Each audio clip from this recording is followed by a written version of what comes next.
আপনার সমস্যাটা কি বলুন তো মিস্টার ফারাবি?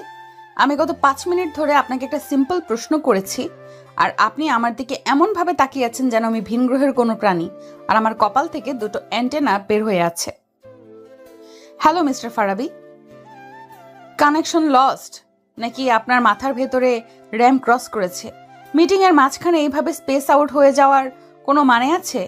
আমি কি ধরে নেব? আপনি আমার কথা শুনছিলেন না? না না ম্যাডাম, শুনছিলাম তো, শতভাগ মনোযোগ দিয়েই শুনছিলাম।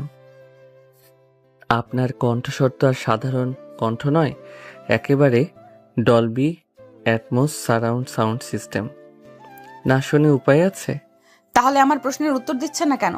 আমি জিজ্ঞেস করেছি আমাদের নতুন এনার্জি এক্স ড্রিঙ্কের ট্যাগলাইন কি হতে পারে, সে সম্পর্কে আপনার প্রাথমিক ধারণাটা কি? ও, ট্যাগলাইন। হ্যাঁ হ্যাঁ, অবশ্যই। আমার মাথায় তো আইডিয়ার বন্যা বয়ে যাচ্ছে ম্যাডাম, কিন্তু সমস্যা হলো আপনার দিকে তাকালে আমার মাথার সব আইডিয়া কর্পূরের মতো উবে যায়। আপনার চেহারায় এমন একটা মায়া আছে, থুক্কু, মায়া না মায়া না, মায়াঙ্ক চৌধুরী। না না, ধুর কি বলছি, মানে আপনার চেহারায় এমন একটা গাম্ভীর্য আছে যে আমার ক্রিয়েটিভিটিও ভয়ে লুকিয়ে পড়ে আর কি। আপনি কি আমার সাথে ফাজলামি করছেন মিস্টার ফারাবি? সি সি ম্যাডাম, আপনার সাথে ফাইজলামি করার দুঃসাহস আমার আছে নাকি?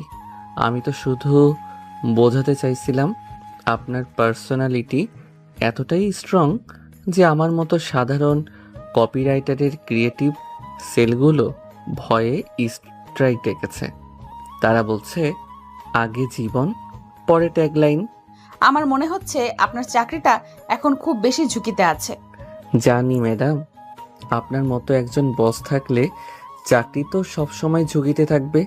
এই পেশাটা অনেকটা রোলার কোস্টার রাইডের মতো, কখন উপরে উঠবো আর কখন ধপাস করে নিচে পড়বো তার কোনো গ্যারান্টি নেই। তবে একটা কথা বলতেই হয় ম্যাডাম, আপনার এই পাওয়ার স্যুটটা কিন্তু দারুণ। আপনাকে দেখতে ঠিক হলিউডের কোনো সিনেমার ভিলেনের মতো লাগছে, যে কিনা শেষে নায়কের প্রেমে পড়ে যায়। Get out, just get out from my cabin now. বেচারা ফারাবি এক মুহূর্ত সেখানে দাঁড়াতে পারল না। সে জানে তার এক্স গার্লফ্রেন্ড নিঝুম যদি রেগে যায় তাহলে কি হবে তার সাথে, তা সে ভালো করেই জানে। ঘটনার সূত্রপাত হয়েছিল আজ সকালে ক্রিয়েটিভ সলিউশন অ্যাডভার্টাইজিং এজেন্সির কনফারেন্স রুমে। অফিসের ক্রিয়েটিভ টিমের সবাই অধীর আগ্রহে অপেক্ষা করছে তাদের পুরনো ক্রিয়েটিভ হেড অবসরে যাওয়াই। আজ নতুন বছরে যোগ দেওয়ার কথা ফারাবি টিমের সবচেয়ে মেধাবী এবং সবচেয়ে ডানপিটে কপিরাইটার। সে তার পাশে কিউবিকলের বন্ধু ও সহকর্মী রিয়াদকে কনুই দিয়ে খোঁচা মেরে ফিস করে বলল, কিরে, নতুন বস আসতে আর কত দেরি? আমার তো টেনশনে খিদে পেয়ে যাচ্ছে। আশা করি লোকটা যেন খুব বেশি বোরিং না হয়। তোর আবার টেনশন? বস যেই আসুক তুই তো তোকে জ্বালিয়ে মারবি। আরে দেখিস, এবারও নির্ঘাত কোনো টাক মাথা গম্ভীর চেহারার পান চিবানো আঙ্কেল টাইপের বস আসবে, যিনি এসে প্রথমেই বলবেন creativity is good but discipline is better. আমার তো ভাবতেই ঘুম পাচ্ছে। ফারাবির কথায় টিমের বাকি সদস্যরাও হেসে উঠল। ঠিক তখনই কনফারেন্স রুমের কাছের দরজাটা নিঃশব্দে খুলে গেল। সবার হাসি এক মুহূর্তেই থেমে গেল।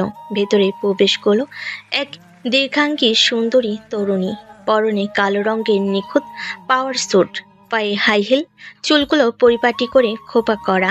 তার হাঁটা চলে, তার চাহনিতে এমন এক আত্মবিশ্বাস ঠিকরে পড়ছে যা এক মুহূর্তে পুরো রুমের আবহাওয়াটাই বদলে দিল। সবাই সম্মানের সাথে উঠে দাঁড়ালো, কিন্তু ফারাবি যেন তার চেয়ারের সাথে জমে গেছে। তার চোখ দুটো বিস্ময়ে বড় বড় হয়ে গেছে, মুখটা হা হয়ে গেছে, বুকের ভেতরটা যেন কেউ হাতুড়ি দিয়ে পেটাচ্ছে। এটা এটা তো নিঝুম। হো মাই গড, এই খিটখিটে বদমেজাজি ডাইনি মেয়ে এখানে কি করছে? তার নিঝুম, 5 বছর আগের সেই নিঝুম, যার জন্য সে পাগল ছিল। যার সাথে কাটানো প্রতিটি মুহূর্ত এখনো তার কাছে স্বপ্নের মতো মনে হয়, আর যার সাথে হওয়া ব্রেকআপের যন্ত্রণাটা এখনো তার বুকের ভেতর কাটার মতো বিঁধে আছে। নিঝুম ধীর পায়ে হেঁটে ডায়াসের সামনে গিয়ে দাঁড়ালো। তার মুখে কোনো অভিব্যক্তি নেই, একদম পেশাদার পোকার ফ্রেশ। সে সবার দিকে একবার চোখ বুলিয়ে নিল। ফারাবির চোখের উপর এসে পড়ল তার দৃষ্টিটা। মাত্র 1 সেকেন্ডের জন্য থামলো। সেই 1 সেকেন্ডে তাদের দুজনের চোখে খেলে গেল হাজারো অব্যক্ত কথা, বিস্ময়, যন্ত্রণা, অভিমান, আর হয়তো বা চাপা পড়ে থাকা ভালোবাসা। পরক্ষণে নিঝুম নিজেকে সামলে নিল। সে তার স্বাভাবিক কৃতিত্বপূর্ণ গলায় বলল, গুড মর্নিং এভরিওয়ান, আমি নিঝুম চৌধুরী। আজ থেকে আমি ক্রিয়েটিভ সলিউশনের নতুন ক্রিয়েটিভ হেড হিসেবে আপনাদের সাথে কাজ করব। আশা করি আমরা সবাই মিলে এই কোম্পানিকে আরও নতুন উচ্চতায় নিয়ে যেতে পারবো। সে একে একে সবার সাথে পরিচিত হতে লাগলো। সবার সাথে খুব আন্তরিকভাবে হাত মেলালো, তাদের কাজ সম্পর্কে জিজ্ঞেস করলো। অবশেষে সে এলো ফারাবির সামনে। আপনি নিশ্চয়ই ফারাবি আহমেদ? নিঝুম এমনভাবে জিজ্ঞেস করলো যেন সে এই নামটা এই প্রথমবার শুনছে। আপনার কাজের সুনাম আমি অনেক শুনেছি। সে ফারাবির দিকে তার হাতটা বাড়িয়ে দিল। ফারাবি যেন ঘোরের মধ্যে ছিল। সে কাঁপা কাঁপা হাতে নিঝুমের দিকে তার হাতটা বাড়ালো। 5 বছর পর আবার সেই পরিচিত স্পর্শ, কিন্তু আজ সেই স্পর্শে কোনো উষ্ণতা নেই, আছে শুধু পেশাদারিত্বের শীতলতা। ফারাবি কোনো মতে বলতে পারল, ধন্যবাদ madam. Welcome to the team again. নিঝুমের ঠোঁটের কোণে 1 সেকেন্ডের জন্য একটা রহস্যময়ী হাসি ফুটে উঠেই মিলিয়ে গেল। মিটিং শেষ হওয়ার পর ফারাবি যখন নিজের ডেস্কে ফিরে এলো, তখনও তার হাত পা কাঁপছে। রিয়াদ তার কাঁধে হাত রেখে বলল, কিরে দোস্ত, কি হলো তোর? নতুন বসকে দেখে কি ভূত ধরার মতো চমকে গেলি নাকি? প্রেমে পড়ে গেলি প্রথম দেখাতেই? প্রেম প্রেম তো 5 বছর আগেই মরে ভূত হয়ে গেছে দোস্ত। এখন তো শুধু সেই ভূতের সাথেই আমার সহবাস থুক্কু বসবাস। আর সেই ভূত যে আজ তার বস হয়ে ফিরে আসবে, সে তার স্বপ্ন কল্পনা করতে পারেনি। মিটিংয়ের ঠিক 1 ঘন্টা পরেই ফারাবি ডেস্কের ইন্টারকমটা বেজে উঠল। ওপাশে নিঝুমের ঠান্ডা আবেগহীন কণ্ঠ। ফারাবি, আমার কেবিনে আসুন আর্জেন্টলি। ফারাবি যখন তার কেবিনে ঢুকলো, তখন নিঝুম একটা ফাইল দেখছিল। ফারাবি কিছুক্ষণ দাঁড়িয়ে থাকার পর নিঝুম ফাইলটা মুখ থেকে না তুলেই বলল, বসুন। ফারাবি বসার পর প্রায় 1 মিনিট ধরে পিন পতন নীরবতা। তারপর নিঝুম ফাইলটা বন্ধ করে তার দিকে তাকালো। সেই চোখে কোনো পুরনো পরিচিতির ছাপ নেই, আছে শুধু একজন বসের কঠোরতা। তো মিস্টার ফারাবি, নতুন বসের অধীনে কাজ করতে আপনার কেমন লাগছে? আর তারপরে তাদের মধ্যে গল্পের শুরুতেই সেই কথোপকথনগুলো হয়েছিল, যা প্রমাণ করে দিচ্ছিল তাদের এই অনাকাঙ্ক্ষিত পুনর্মিলন কোনো মিষ্টি প্রেমের গল্পের সূচনা নয়, বরং এক তীব্র পেশাগত এবং ব্যক্তিগত যুদ্ধেরই পূর্বাভাস। ফারাবি প্রায় ছিটকে বেরিয়ে এলো নিঝুমের কেবিন থেকে। দরজাটা বন্ধ করার শব্দে পুরো ফ্লোর একবারের জন্য কেঁপে উঠল। সে হনহন করে হেঁটে গিয়ে নিজের চেয়ারে ধপাস করে বসে পড়ল। তারপর কিবোর্ডের উপর এমনভাবে হাত রাখলো যেন ওটা কিবোর্ড নয়, নিঝুমের মুখ। রিয়াদ ভয়ে ভয়ে তার কিউবিকলের বিভাগের উপর দিয়ে উকি দিল। কিরে দোস্ত, কি হলো? আছিস এখনো? নাকি তোর চাকরিটা 5 মিনিটের টর্নেডোতে খড়কুটোর মতো উড়ে গেল? প্রথম দিনই বসের কেবিনের দরজায় কেউ এভাবে বন্ধ করে? চাকরিটা এখনো আছে, কিন্তু আমার মেজাজটা আর নেই। ওটা এখন বঙ্গোপসাগরে সৃষ্ট নিম্নচাপের রূপ নিয়েছে। যে কোনো মুহূর্তে সাইক্লোন হয়ে তোর উপর আছড়ে পড়তে পারে। তাই বলছি, এখান থেকে ভাগ। আরে চলছিস কেন? কি হয়েছে ম্যাডাম? তোকে দেখে তো মনে হচ্ছে উনি তোকে শুধু ঝাড়ি দেননি, তোর কিডনিটাও চেয়ে বসেছেন। কিডনি চাইলে তো দিতাম রে দোস্ত, কিন্তু উনি চেয়েছেন আমার আত্মসম্মান, চেয়েছেন আমার অতীত, চেয়েছেন আমাকে আবার সেই 5 বছর আগের ফারাবি বানিয়ে দিতে, যে কিনা উনার কথায় উঠতো আর বসতো। মানে হলো আমার জীবনের রোলার কোস্টার রাইডটা আনুষ্ঠানিকভাবে শুরু হয়ে গেছে। সিট বেল্ট বাধারও সুযোগ পেলাম না। ঠিক তখনই সবার কম্পিউটারে টিং করে একটা শব্দ হলো। একটা নতুন ইমেল। স্ক্রিনে প্রেরকের নামটা জলজল করছে, নিঝুম চৌধুরী, ক্রিয়েটিভ হেড রিয়াদ। ইমেলটা খুলেই চিৎকার করে উঠল। সর্বনাশ, এ তো দেখি হিটলারের আধুনিক সংস্করণ। নতুন বস্ত্র দেখি এসেই ফায়ার করা শুরু করে দিয়েছেন। ফারাবি বিরক্ত মুখে জিজ্ঞেস করলো, কি হয়েছে? আরে দেখ না, নতুন ক্লায়েন্ট এনার্জি এক্স ড্রিঙ্কসের জন্য ক্যাম্পেইন আইডিয়া চেয়েছে। ডেডলাইন আগামীকাল সকাল 10টা। মাত্র এক রাতের মধ্যে আইডিয়া জেনারেট করতে হবে। এটা কি অফিস নাকি মাস্টার শেফের কিচেন যে 1 ঘন্টার মধ্যে নতুন রেসিপি বানিয়ে দিতে হবে? কিন্তু ফারাবি ইমেলটা দেখে হাসলো। তার চোখে হতাশার বদলে প্রতিশোধের আগুন জ্বলে উঠল। ফায়ার করুক, আমিও দেখব কার আগুনে কে জ্বলে। সে হয়তো ভুলে গেছে ক্রিয়েটিভিটির এই মাঠে আমি সেরা খেলোয়াড়। সে আমার অতীত হতে পারে, কিন্তু সে আমার ভবিষ্যৎ নিয়ন্ত্রণ করতে পারবে না। আজ রাতে খেলা হবে রিয়াদ, এমন খেলা যা সে কোনো দিনও ভুলতে পারবে না। পরের দিন সকাল 10টা, কনফারেন্স রুমে থমথমে পরিবেশ। নিঝুম তার চেয়ারে বসে আছে, তার মুখ পাথরের মতো কঠিন। টিমের বাকি সদস্যরা ভয়ে ভয়ে এক একে তাদের দুর্বল গতানুগতিক আইডিয়াগুলো উপস্থাপন করছে আর নিঝুমের কাছ থেকে করা কথা শুনছে। এটাকে আইডিয়া বলে মিস্টার জামান। এই ট্যাগলাইন তো আমি ক্লাস 5-এর রচনাতেও ব্যবহার করব না। আর সাদিয়া, তোমার প্রেজেন্টেশনের চেয়ে আমার নানির বানানো আচারও বেশি আকর্ষণীয়। নেক্সট। অবশেষে এলো ফারাবির পালা। সে খুব আত্মবিশ্বাসের সাথে উঠে দাঁড়ালো। নিঝুম তার দিকে তাকিয়ে একটা বাঁকা হাসি দিয়ে বলল, তো মিস্টার ফারাবি, আপনার ক্রিয়েটিভ সেলগুলো কি গত রাতের মধ্যে ধর্মঘট ভেঙে কাজে ফিরেছে নাকি এখনো ভয়ের খাটের নিচে লুকিয়ে আছে? তার এই খোঁচাতে টিমের বাকি সদস্যরা মুখ চাউচাই করতে লাগলো, কিন্তু ফারাবি একটু দমল না। সে মৃদু হেসে তার প্রেজেন্টেশন শুরু করলো। আমার ক্রিয়েটিভ সেলগুলো কখনো ধর্মঘটে যায় না ম্যাডাম। তারা শুধু সঠিক অনুপ্রেরণার জন্য অপেক্ষা করে।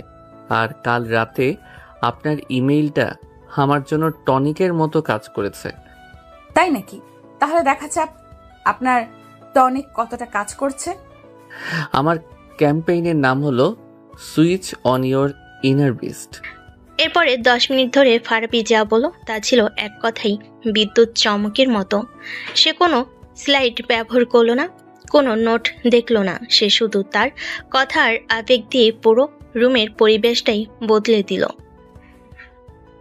ফারাবি প্রশ্ন ছুড়ে দিল, আমরা কাকে টার্গেট করছি?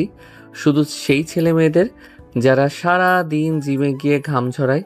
না, আমরা টার্গেট করছি সেই ছেলেটাকে যে সারা দিন বসের ঝাড়ি খেয়ে লোকাল বাসে ঝুলে বাসায় ফেরে, কিন্তু রাতের বেলা সে তার গিটারটা হাতে নিয়ে হয়ে ওঠে একজন রকস্টার। আমরা টার্গেট করছি সেই মেয়েটাকে যে সারাদিন ক্লাসের বোরিং লেকচার শোনে, কিন্তু মধ্যরাতে সে একজন কোডার, একজন হ্যাকার, যে কিনা পুরো সিস্টেমকে নাড়িয়ে দিতে পারে। এনার্জি এক্স শুধু একটা এনার্জি ড্রিঙ্কস নয় ম্যাডাম, এটা হলো তাদের ভেতরে সেই ঘুমন্ত পশুটাকে, তাদের ভেতরে সেই বীজটাকে জাগিয়ে তোলার একটা সুইচ।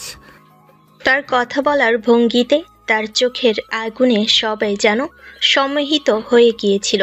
ফারাবি এক মুহূর্তের জন্য থামল, পুরো রুমের উপর চোখ বুলিয়ে নিল। আর আমার ট্যাগলাইন এনার্জি এক্স, সাধারণের আড়ালে অসাধারণ তুমি। ফারাবির প্রেজেন্টেশন শেষ হওয়ার পর পুরো রুমে পিনপতন নীরবতা। টিমের সবাই মুগ্ধ, বিস্মিত।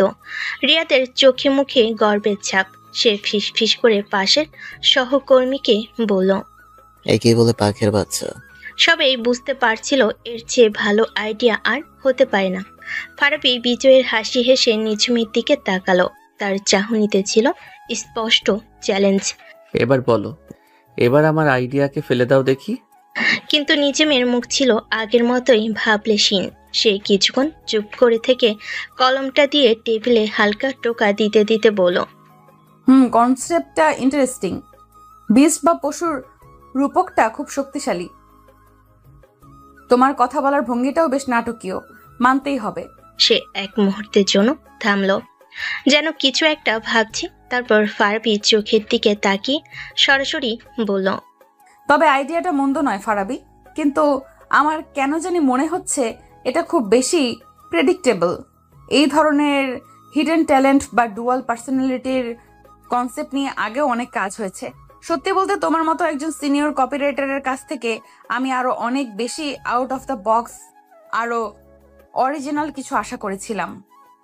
এই কথাটা যেন একটা ঠান্ডা জলের স্রোতের মতো এসে লাগলো ফারাবির গায়ে। সে নিঝুমের দিকে তাকিয়ে রইল, যে আইডিয়াটা শুনে পুরো টিম মুগ্ধ, যেটাকে সে তার ক্যারিয়ারের অন্যতম সেরা কাজ বলে মনে করছে, সেটাকে নিঝুম এত সহজে এত তাচ্ছিলের সাথে প্রিডিক্টেবল বলে উড়িয়ে দিল। ফারাবি তার রাগটা সর্বোচ্চ চেষ্টা করে চেপে রেখে শান্ত গলায় জিজ্ঞেস করলো, আপনার ঠিক কোন জায়গাটা প্রেডিক্টেবল মনে হচ্ছে ম্যাডাম? আপনি যদি নির্দিষ্ট করে বলতেন তাহলে হয়তো আমি আমার ভুলটা বুঝতে পারতাম এবং সেটাকে উন্নত করার চেষ্টা করতে পারতাম। দেখো ফারাবি, আমি তোমার ভার্সিটির টিচার নই যে তোমাকে ধরে ধরে ভুল ধরিয়ে দেব, তোমার অ্যাসাইনমেন্টে লাল কালি দিয়ে দাগ দিয়ে দিব। আমি তোমার বস, আমার কাজ হলো তোমাকে গাইড করা, তোমাকে চ্যালেঞ্জ করা। আমি তোমাকে একটা ফিডব্যাক দিয়েছি, এখন সেটার উপরে কাজ করে আইডিয়াটাকে আরো উন্নত করার দায়িত্ব তোমার। তুমি আরেকটু ভাবো, তোমার মাথায় অনেক বুদ্ধি, তাই না? হয়তো এর চেয়েও ভালো কিছু তোমার মাথা থেকে বের হবে, নাকি আমি ভুল ভাবছি? শেষের প্রশ্নটা ছিল একেবারে সরাসরি তার অহংকারে আঘাত। নিঝুম আবার বলল, আর হ্যাঁ, আমি চাই আজ বিকেল 5টার মধ্যে তুমি 3টা নতুন এবং out of the box idea নিয়ে আমার কেবিনে আসবে। আশা করি এবার তুমি আমাকে হতাশ করবে না। নেক্সট। এই বলে সে অন্যজনকে তার আইডিয়া উপস্থাপন করার জন্য ডাকলো। ফারাবি স্তব্ধ হয়ে তার জায়গায় বসে বলল, তার আত্মসম্মানে, তার অহংকারে, তার পেশাদারিত্বে এর চেয়ে বড় আঘাত আর কিছু হতে পারে না। সে বুঝতে পারছিল। এটা কোনো প্রফেশনাল ফিডব্যাক নয়, এটা নিছকই ব্যক্তিগত রাগ, ব্যক্তিগত ক্ষমতার প্রদর্শন। নিঝুম আমাকে সবার সামনে ছোট করতে চাইছে, প্রমাণ করতে চাইছে যে আমি এখন চালকের আসনে বসে আছি। মিস নিঝুম, আমিও দেখে নেব তোমাকে। Just wait and watch. Farabi কোনো কথা না বলে নিঝুমের দিকে আর একবারও না তাকিয়ে চুপচাপ মিটিং রুম থেকে বেরিয়ে গেল। তার মনে তখন শুধু একটাই ঝড়, ভালোবাসা আর ঘৃণার এক প্রচণ্ড ঝড়। সে ঠিক করল, এই যুদ্ধের শেষ আমি দেখেই ছাড়ব। নিঝুম যদি বস হয়ে আমাকে হারাতে চায়, তাহলে আমিও একজন কর্মচারী হয়েই এই খেলাটা খেলবো। খেলাটা এখন আর শুধু একটা ক্যাম্পেইনের নয়, খেলাটা এখন দুটো ভাঙা হৃদয়ের, দুটো তীব্র অহংকারী মনের। বিকেল 4টে। ফারাবির মাথার ভেতর যেন একটা কুরুক্ষেত্র চলছে। 3টা নতুন আইডিয়া, তাও মাত্র কয়েক ঘন্টার মধ্যে। নিঝুমের দেয়া এই অসম্ভব ডেডলাইনটা পূরণ করার জন্য সে মরিয়া হয়ে চেষ্টা করছে, কিন্তু রাগে, অপমানে আর হতাশায় তার মাথাটা পুরোপুরি ব্লক হয়ে গেছে। একটা শব্দ তার মাথা থেকে বের হচ্ছে না। ধুর ছাই, এভাবে চলতে থাকলে তো আমার মাথা থেকে এনার্জি এক্স বেরিয়ে যাবে। সে চেয়ার ছেড়ে উঠে দাঁড়ালো। এই মুহূর্তে আমার এক কাপ কড়া কফি দরকার, শরীরকে জাগানোর জন্য নয়, বরং মেজাজটাকে ঠান্ডা করার জন্য। অফিসের প্যান্ট্রিটা তখন প্রায় ফাঁকা। ফারাবি কফি মেশিনের সামনে দাঁড়িয়ে সবে মগটা সেট করেছে। ঠিক তখনই তার পেছনে এসে দাঁড়ালো নিঝুম, তার হাতেও একটা খালি মগ। ফারাবি তাকে দেখেই এমন একটা ভঙ্গি করলো যেন সে ভূত দেখেছে। আপনি এখানে ম্যাডাম? আমি তো ভেবেছিলাম আপনার মতো হাই লেভেলের বসরা কফি খান না। আপনারা আপনারা সরাসরি টেনশনটাই পান করেন। নিঝুম তার এই খোঁচাতে পাত্তা না দিয়ে স্বাভাবিক গলেই বলল, মেশিনটা ফ্রি হতে আরো কতক্ষণ লাগবে? আমার একটা জরুরি মিটিং আছে।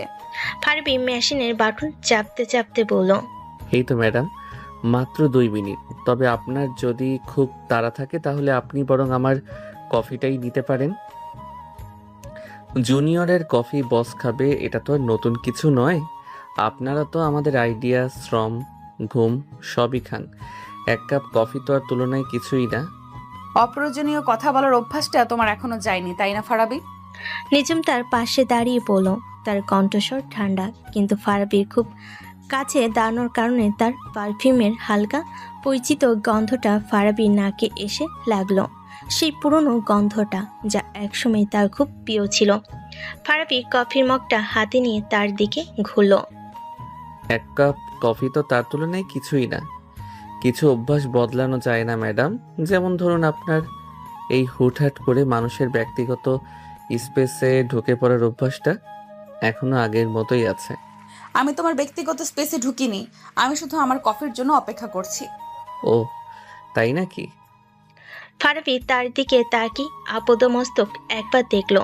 বাহ নিঝুম ম্যাডাম, আপনার তো দেখছি অনেক উন্নতি হয়েছে। এক সময় তো আপনি সাধারণ কফি বানাতে গিয়েও পুরো রান্নাঘর জ্বালিয়ে ফেলার অবস্থা করতেন, মনে আছে? একবার আমার জন্মদিনে আপনি কেক বানানোর চেষ্টা করেছিলেন। নিজুমের মুখটা মুহূর্তেই কঠিন হয়ে গেল। অতীতের কথা টেনে আনার কোনো মানে হয় না। কেন হবে না? অতীত থেকেই তো মানুষ শেখে। সেদিন আপনি যে কেকটা বানিয়েছিলেন ওটা কেক ছিল না, ছিল একটা কার্বনের খণ্ড। ওটা দিয়ে চাইলেই হিরে বানানো যেত। আর আজ দেখুন আপনি এত বড় একটা কোম্পানির ক্রিয়েটিভ ডিপার্টমেন্ট চালাচ্ছেন। অবিশ্বাস্য।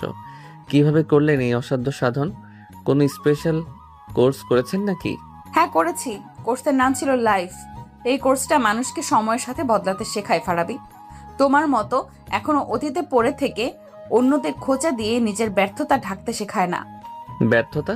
আমাকে আপনার ব্যর্থ মনে হয়? নয়তো কি? 5 বছর আগে তুমি যেখানে ছিলে আজও সেখানেই পড়ে আছো। সেই একই ভার্সিটি কেন্দ্রিক জোকস, সেই একই ছেলে মানুষই, সেই একই বেপরোয়া স্বভাব। আর আমি কোথায় সেটা তো তুমি দেখতেই পাচ্ছ। আমি এগিয়ে গেছি ফারাবি, কারণ আমি জানি জীবনটা কোনো মজার নাটক নয়। বাহ, খুব তো বড় বড় কথা শিখে গেছো। কিন্তু এই বড় বড় কথাগুলো কি রাতে ঘুমানোর সময় তোমার কোনো কাজে আসে নিঝুম? নাকি তখনও সেই অতীতেই ফিরে যেতে হয়? সেই ছেলে মানুষগুলো, সেই বেপরোয়া স্বভাবের মানুষটাকেই মনে পড়ে? আমার কি মনে পড়ে আর কি পড়ে না সেটা নিয়ে তোমার ভাবতে হবে না। নিজুম রেগে গিয়ে তার নিজের জন্য কফি বানাতে লাগলো। তুমি বরং তোমার ওই 3টা out of the box idea নিয়ে ভাবো, কারণ বিকেল 5টার পর তোমার ভাবার সময়টাও হয়তো আর থাকবে না। ফারাবি তার পাশে এসে ঝুঁকে ঠিক তার কানের কাছে মুখ নিয়ে এসে ফিস ফিস করে বলল। আপনি কি আমাকে চাকরি থেকে বের করে দেওয়ার হুমকি দিচ্ছেন ম্যাডাম? তার এই ঘনিষ্ঠতায় নিঝুমের শরীরটা মুহূর্তেই কেঁপে উঠল। সে কোনো মতে নিজেকে সামলে নিয়ে বলল। আমি হুমকি দেইনি ফারাবি, আমি শুধু আমার দায়িত্ব পালন করি। অযোগ্য কর্মচারীদের কোম্পানিতে রাখার কোনো মানেই হয় না। অযোগ্য? ঠিক আছে ম্যাডাম, দেখা যাবে কে যোগ্য আর কে অযোগ্য।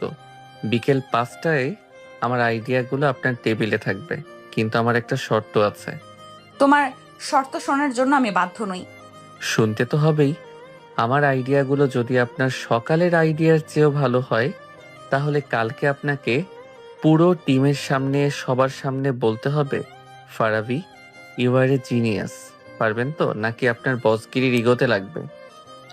এই সরাসরি চ্যালেঞ্জে নিঝুমের মুখটা লাল হয়ে গেল। সে ফারাবির চোখের দিকে তাকিয়ে দেখল, সেই চোখে আগুন জ্বলছে। ঠিক আছে, চ্যালেঞ্জ গ্রহণ করলাম, কিন্তু যদি তোমার আইডিয়াগুলো আমার পছন্দ না হয় তাহলে কাল থেকে তুমি আমার ব্যক্তিগত কফি বয় হিসেবে কাজ করবে। প্রতিদিন সকালে আমার জন্য কফি বানিয়ে আমার টেবিলে নিয়ে আসবে। রাজি? ডান। এই বলে ফারাবি তার কফির মগে একটা চুমুক দিল। উফ, কফিটা বড্ড তেতো, ঠিক আপনার মতো। এই বলে সে একটা চোখ টিপে সেখান থেকে বেরিয়ে গেল। নিজম একা পেন্ট্রিতে দাঁড়িয়ে রইল। তার হাত রাগে কাঁপছিল, কিন্তু রাগের আড়ালে তার বুকের ভেতরটা তোলপাড় করছিল অন্য কোনো এক অচেনা অনুভূতিতে। 5 বছর পর ফারাবির সাথে এই লড়াইটা, এই খুনসুটিটা তার কেন জানি খুব বেশি ভালো লাগছিল। পাগল একটা, একটুও বদলায়নি এখনো। বিকেল 4:55। ফারাবির ডেস্কটপের কোণায় সময়টা লাল রঙে জ্বলজ্বল করছে, যেন কাউন্টডাউন টাইমার। তার সামনে ছড়ানো ছিটানো অসংখ্য কাগজ, কয়েকটা খালি কফির কাপ আর একটা উপর হয়ে থাকা এনার্জি ড্রিঙ্কের ক্যান। গত 1 ঘন্টায় সে যা করেছে তাকে ঠিক কাজ বলা চলে না, বরং একটা ঘূর্ণিঝড়ের সাথে তুলনা করা যায়। নিজমের দেওয়া চ্যালেঞ্জটা তার জেদকে এমনভাবে উস্কে দিয়েছে যে তার মাথার ভেতর থেকে আইডিয়াগুলো যেন আগ্নেয়গিরির লাভার মতো বেরিয়ে আসছিল। রিয়াদ তার কিউবিকল থেকে গলা বাড়িয়ে বলল, রিয়াদ, ওই ফারাবি 5টা বাজতে আর 5 মিনিট। কিরে, কিছু হলো? নাকি আমাদের ভাবিজির জন্য কফি বানানোর প্র্যাকটিস শুরু করে দিয়েছিস? পারলে আমার জন্য 1 কাপ বানাস, চিনি ছাড়া। চুপ কর শালা। তোর ভাবি কফি খাবে কিনা সেটা পরের বিষয়। আগে তো তার মুখ দিয়ে জিনিয়াস শব্দটা বের করতেই হবে। আর 5 মিনিট নয়, আমার লাগবে আর মাত্র 1 মিনিট। সে দ্রুত 3টা সেরা আইডিয়া আলাদা করে সেগুলোর মূল পয়েন্টগুলো গুছিয়ে একটা ইমেলে টাইপ করলো। তারপর ঘড়িতে ঠিক 4:59:50 বাজতে সে সেন্ড বাটনে ক্লিক করলো। মেলটা নিজমের ইনবক্সে পৌঁছানোর সাথে সাথেই অফিসের দেওয়াল ঘড়িতে ঢং করে 5টার ঘন্টা বেজে উঠল। ফারাবি চেয়ারে হেলান দিয়ে 2 হাত মাথার পেছনে রেখে একটা বিজয়ী হাসি হাসল। বুম, খেলা শেষ, টাকা হজম, এখন শুধু পুরস্কার বিতরণের পালা। রিয়াদ অবাক হয়ে বলল, সত্যি সত্যি করে ফেলেছিস? মাত্র কয়েক ঘন্টায় 3টা নতুন আইডিয়া? তুই কি মানুষ নাকি ক্রিয়েটিভিটির কোনো চাইনিজ ভার্সন যে এত ফাস্ট করে? যখন আত্মসম্মানে লাগে তখন সাধারণ নোকিয়া ফোনও আইফোন 15 প্রো ম্যাক্স হয়ে যায় দোস্ত। আর আমি তো ফারাবি। ঠিক তখনই ফারাবির ডেস্কের ইন্টারকমটা কর্কশ শব্দে বেজে উঠল। ওপাশে নিজম শান্ত নিয়ন্ত্রিত কণ্ঠ, যেন কিছুই হয়নি। ফারাবি, তোমার মেলটা আমি পেয়েছি। আইডিয়াগুলো নিয়ে আলোচনার জন্য এখনই আমার কেবিনে এসো। ফোনটা রেখে ফারাবি একটা ভাব নিয়ে তার শার্টের কলারটা ঠিক করলো। দেখলি, বস নিজেই ডেকে পাঠিয়েছেন। এবার শুধু ইউআরে জিনিয়াস ডায়লগটা শোনার অপেক্ষা। আমার জন্য হাততালি দেওয়ার প্রস্তুতি নে বন্ধু। ফারাবি নিজমের কেবিনে ঢোকার পর নিজম তাকে কোনো ভূমিকা ছাড়াই বসতে বলল। বসো। তার সামনে প্রিন্ট করা ফারাবির আইডিয়াগুলো রাখা। সে খুব মনোযোগ দিয়ে কাগজগুলোর উপরে চোখ বোলাচ্ছিল। তার মুখে কোনো অভিব্যক্তি নেই, যেন সে কোনো পরীক্ষার খাতা দেখছে। ফারাবি তার সামনের চেয়ারে বসে অপেক্ষা করতে লাগলো। তার হার্টবিটটা একটু একটু করে বাড়ছিল।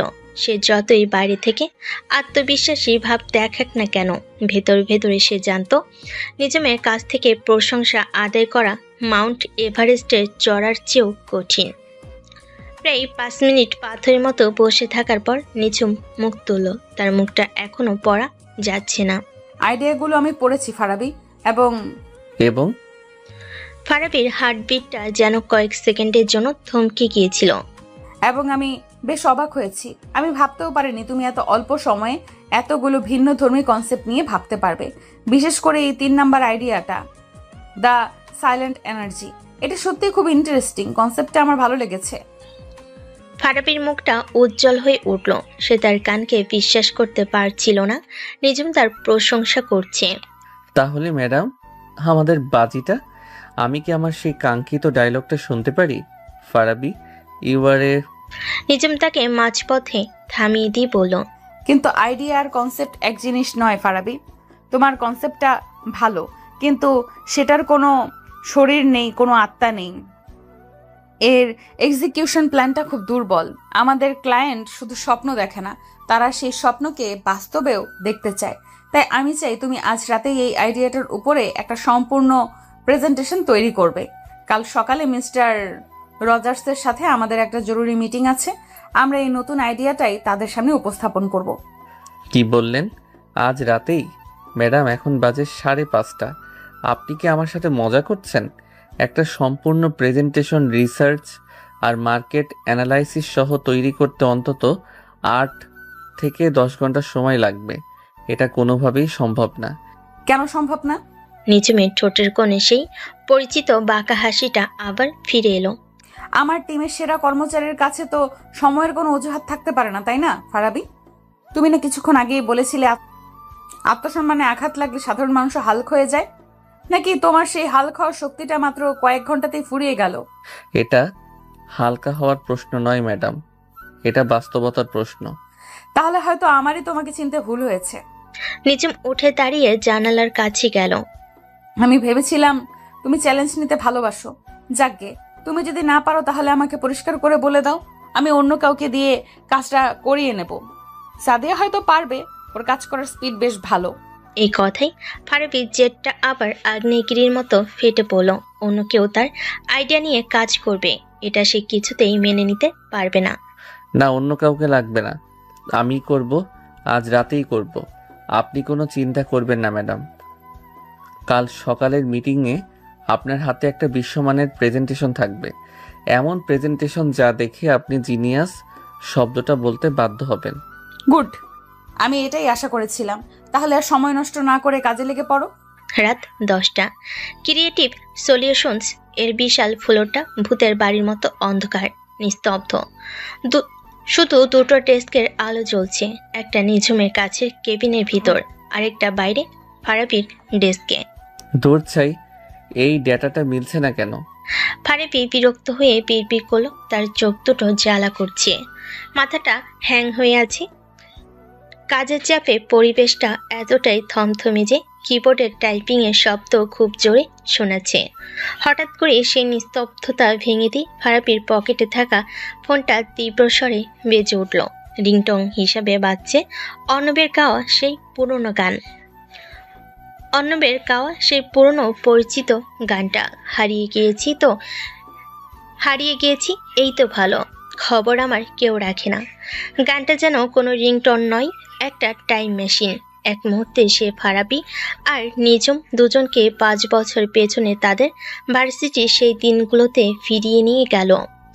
ফারাবি দ্রুত ফোনটা পকেট থেকে বের করে কেটে দিল, কিন্তু গানের রেশটা তখনও ঘরের বাতাসে ভাসছে। সে আর চোখে নিঝুমের কেবিনের দিকে তাকালো, দেখলো নিঝুম ফাইল থেকে মুখ তুলে কাছের দেওয়ালের ওপাশ থেকে তার দিকেই তাকিয়ে আছে। তার চোখে কোনো রাগ নেই, কোনো কৃতিত্ব নেই, আছে শুধু একরাশ বিষণ্ণতা, একরাশ স্মৃতি। কয়েক মুহূর্তে নীরবতার পর ফারাবির ডেস্কের ইন্টারকমটা বেজে উঠল। ওপাশে নিঝুমের কণ্ঠ, তবে এবার আর আগের মতো কঠোর নয়, কিছুটা নরম, কিছুটা ভেজা। জি ম্যাডাম। ফারাবি, তোমার ফোনের রিংটোনটা এখনো এটাই আছে? হ্যাঁ। কেন? বদলাতে ইচ্ছে করেনি কখনো। আবারও কয়েক সেকেন্ডের নীরবতা। ফারাবি শুনতে পাচ্ছিল ফোনের ওপাশে নিঝুম একটা দীর্ঘশ্বাস ফেলো। গানটা বেশ বিরক্তিকর, অফিসের পরিবেশের সাথে ঠিক যায় না। এটা বদলে ফেললে ভালো হয়, এটা আমার আদেশ। ফারাবি তার ফোনের স্ক্রিনের দিকে তাকালো, যেখানে এখনো নিঝুমের সাথে তার পুরনো একটা হাসি মুখে ছবি ওয়েলপেপার হিসেবে দেওয়া আছে। সে মুচকি হাসলো। কিছু আদেশ মানা যায় না ম্যাডাম, কারণ কিছু জিনিস বদলানো যায় না, চাইলেও না। এই একটি লাইনে তাদের দুজনের মধ্যকার সমস্ত পেশাদারিত্বের দেওয়াল যেন এক মুহূর্তের জন্য ভেঙে পড়ল। তারা আবার ফিরে গেল সেই 5 বছর আগের ফারাবি আর নিঝুম, যাদের মাঝে কোনো বস ছিল না, কোনো কর্মচারী ছিল না, শুধু ভালোবাসা আর একরাশ স্বপ্ন। পরের দিন সকাল। ফারাবি প্রায় সারা রাত জেগে প্রেজেন্টেশনটা তৈরি করেছে। তার চোখ দুটো টকটকে লাল, কিন্তু মুখে এক ধরনের জেদি আত্মবিশ্বাস। সে জানে সে তার সেরা কাজটা করেছে। নিঝুম চাইলেও এবার আর তার কাজে খুঁত ধরতে পারবে না। ক্লায়েন্ট মিটিংয়ের ঠিক 10 মিনিট আগে নিঝুম তার কেবিনে ডেকে পাঠালো। নিঝুম তার দিকে না তাকিয়ে জিজ্ঞেস করলো। তার মনোযোগ তখন ল্যাপটপের স্ক্রিনে। একদম রেডি ম্যাডাম। ফারাবি পেন ড্রাইভটা টেবিলের উপর রেখে বলল, শুধু আপনার একবার চোখ বুলিয়ে নেওয়ার অপেক্ষা। আশা করি এবার আর আইডিয়াটা আপনার কাছে প্রেডিক্টেবল মনে হবে না। নিঝুম পেন ড্রাইভটা কানেক্ট করে প্রেজেন্টেশন খুলল। সে যত স্লাইডগুলো দেখতে লাগলো, তার মুখের অভিব্যক্তি ততই বদলাতে লাগলো। তার কুচকানো ভুরু ধীরে ধীরে স্বাভাবিক হয়ে এলো, চোখের কঠোর দৃষ্টিটা কোমল হলো। ফারাবি তার কাজ দিয়ে নিঝুমকে আবারও অবাক করে দিয়েছে। সে শুধু আইডিয়াটাকে উন্নতই করেনি, সাথে market research, target audience analysis এবং ডিজিটাল মিডিয়া প্ল্যানিংগুলো যোগ করেছে। প্রেজেন্টেশনটা দেখা শেষ করে নিজুম কিছুক্ষণ চুপ করে রইল। কি হলো ম্যাডাম, এবারও কি কোনো সমস্যা খুঁজে পেয়েছেন, নাকি জিনিয়াস শব্দটা আপনার মুখ দিয়ে বের হতে চাইছে না? Presentation ready. কাজটা ভালো হয়েছে ফারাবি, সত্যিই খুব ভালো হয়েছে।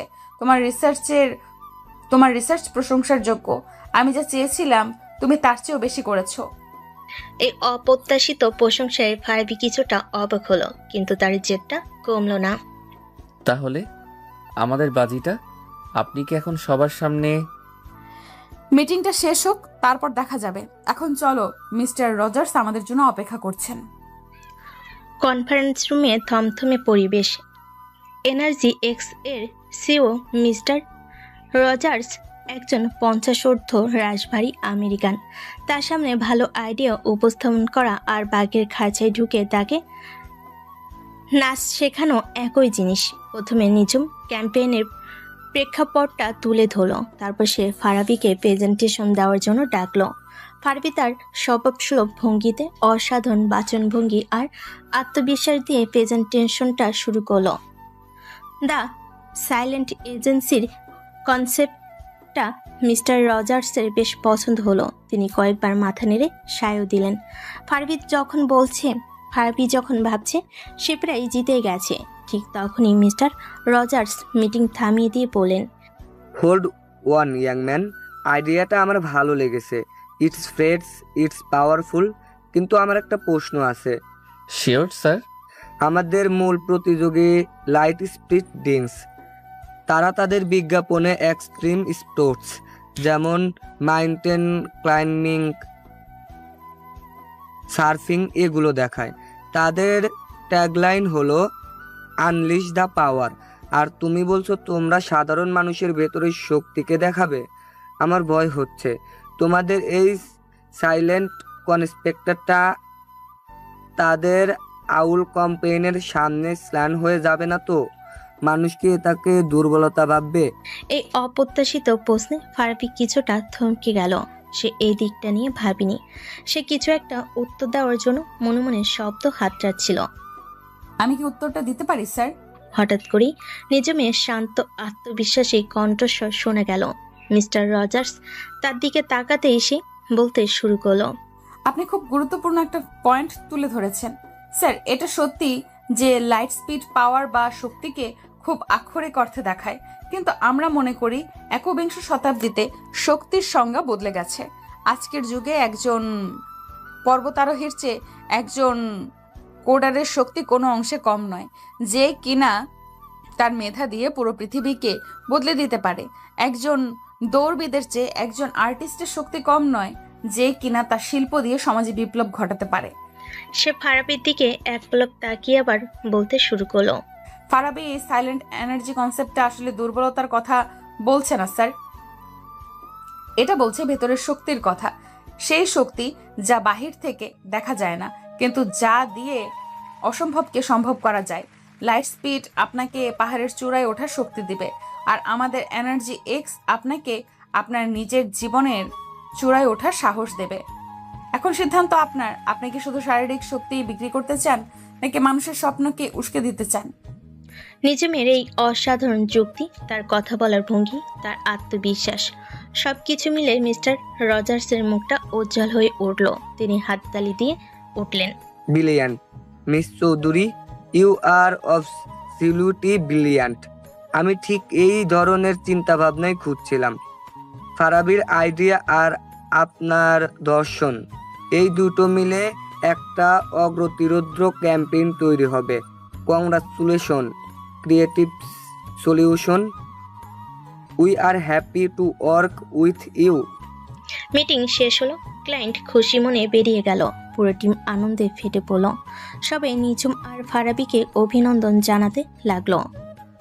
সবাই চলে যাওয়ার পর কনফারেন্স রুমে শুধু রয়ে গেল ফারাবি আর নিজুম। ফারাবি কোনো কথা না বলে চুপচাপ দাঁড়িয়েছিল। তার ইগো হয়তো তাকে নিজুমের প্রশংসা করতে বাধা দিচ্ছিল, কিন্তু তার মনটা আজ নিজুমের প্রতি এক নতুন শ্রদ্ধায় ভরে গিয়েছিল। সে আজ নতুন করে নিজুমকে চিনেছে। সে শুধু তার এক্স গার্লফ্রেন্ড নয়, সে একজন অসাধারণ পেশাদার, একজন জিনিয়াস। নিজম তার ফাইলপত্র গোছাতে গোছাতে জিজ্ঞেস করলো, কি হলো, এখনো দাঁড়িয়ে আছো কেন? কিছু না, শুধু ভাবছিলাম আপনি যদি ক্রিয়েটিভ হেড না হয়ে উকিল হতেন তাহলে হয়তো দেশের সেরা আইনজীবী হতেন। যেভাবে কথা দিয়ে আপনি পুরো কেস ঘুরিয়ে দিলেন, অবিশ্বাস্য। এই প্রথম ফারাবির মুখ থেকে কোনো উইটি রিমার্ক নয়, বরং জেনুইন প্রশংসা শুনল নিজম। তার খুব ভালো লাগলো। ফারাবি আবার জিজ্ঞেস করলো, আর আমাদের বাজিটা, আপনি কিন্তু এখনো আমাকে জিনিয়াস বলেননি। নিজম তার দিকে ফিরে একটা মিষ্টি হাসি হাসলো। তুমি কি সত্যিই চাও আমি ওটা বলি? অবশ্যই। ঠিক আছে। নিজম তার কাছে এগিয়ে এলো, তারপর তার কানের কাছে মুখ নিয়ে এসে ফিসফিস করে বলল, ইউ আর জিনিয়াস ফারাবি, কিন্তু মনে রেখো আমি তোমার বস, আর বস ইজ অলওয়েজ রাইট। এই বলে সে একটা চোখ টিপে রুম থেকে বেরিয়ে গেল। ফারাবি একা দাঁড়িয়ে হাসতে লাগলো। সে বুঝতে পারছিল তাদের এই পেশাগত যুদ্ধটা ধীরে ধীরে এক নতুন মিষ্টি খুনসুটির দিকে মন নিচ্ছে, যা হয়তো তাদের পুরনো সম্পর্কটাকেও নতুন করে ভাবার বাধ্য করবে। রাত প্রায় 10টা। ফারাবি অফিস থেকে এসে তার বাসায় ড্রয়িং রুমের সোফায় আদশা হয়ে টিভি দেখছে। টিভিতে একটা বোরিং টক শো চলছে, কিন্তু সেই দিকে তার কোনো মনোযোগ নেই। তার হাতে থাকা ফোনে সে হোয়াটসঅ্যাপে তার কলেজ জীবনের বন্ধুদের গ্রুপে তুমুল আড্ডায় মগ্ন। সে টাইপ করলো, দোস্ত, আজকের দিনটা যা গেল না। প্রথমে ভাবলাম ক্লায়েন্টকে পটিয়ে ফেলেছি, কিন্তু আমার বস ওই হিটলারনি শেষ মুহূর্তে এমন একটা ডায়লগ দিল যে ক্লায়েন্ট আমার চেয়ে ওরই ফ্যান হয়ে গেল। মেয়েটা কি মানুষ নাকি গুগল অ্যাসিস্ট্যান্ট বুঝি না, সব প্রশ্নের উত্তর ওর মাথায় রেডি থাকে। সে তার বন্ধু আকাশের সাথে কথা বলছিল, কিন্তু একই সময়ে তার মা মিসেস নার্সরিন তার জন্য রাতের খাবার গরম করতে করতে রান্নাঘর থেকে ডাকলেন। ফারাবি, এই ফারাবি, বলি রাতের খাবারটা কি আজ খাবি নাকি কালকে সকালবেলা একেবারে খাবি? আসছি মা। মায়ের ডাকে মনোযোগ সরে যাওয়ায় সে তার বন্ধুদের মেসেজের রিপ্লাইটা টাইপ করলো। কন্ট্যাক্ট লিস্টে আকাশের নামটা দেখেই দ্রুত সেন্ড করে দিল। মেসেজটা ছিল, দোস্ত, আমার বসটা একটা আস্ত হিটলারনি। সারাদিন শুধু আমাকেই বিরক্ত করার সুযোগ খোঁজে। মনে হয় পুরনো প্রতিশোধ নিচ্ছে। আমার তো মাঝে মাঝে ইচ্ছে করে ওর কফির মধ্যে তেলাপোকাটা ছেড়ে দেই। মেসেজটা সেন্ড হওয়ার 1 সেকেন্ডের মধ্যে ফারাবির বুকের ভেতরটা ধস করে উঠল। সে আকাশের বদলে মেসেজটা পাঠিয়ে দিয়েছে নিজুম চৌধুরী বসের নম্বরে। ও শিট শিট শিট। সে দ্রুত মেসেজটার উপর ট্যাপ করে ডিলিট ফর এভরিওয়ান অপশনটা খুঁজছিল, কিন্তু উত্তেজনায় হাত কাঁপছিল তার। ডিলিট করার আগে সে দেখল মেসেজটার নিচে দুটো নীল টিক চিহ্ন জ্বলে উঠেছে। তার মানে নিঝুম মেসেজটা দেখে ফেলেছে। গেছে রে আমার চাকরি, আমার সম্মান, আমার ইজ্জত, সব শেষ। ফারাবি কপালে হাত দিয়ে বসে পড়ল। সে সাথে সাথে মেসেজটা ডিলিট করে দিল, কিন্তু সে জানে যা ক্ষতি হওয়ার তা হয়ে গিয়েছে। মিসেস নার্সিন খাবার হাতে নিয়ে এসে জিজ্ঞেস করলেন, কিরে, কি হয়েছে? তোর মুখটা এমন ফ্যাকাশে লাগছে কেন? ভূতে ধরেছে নাকি? ভূত না মা, সাক্ষাৎ ডাইনি ধরেছে। এমন একটা ভুল করে ফেলেছি যার জন্য হয়তো কাল থেকে আমাকে আর অফিসে যেতে হবে না। তোমার বেকার ছেলের বোঝাটা হয়তো তোমাকে আরো কিছুদিন বইতে হবে। মানে কি করেছিস তুই?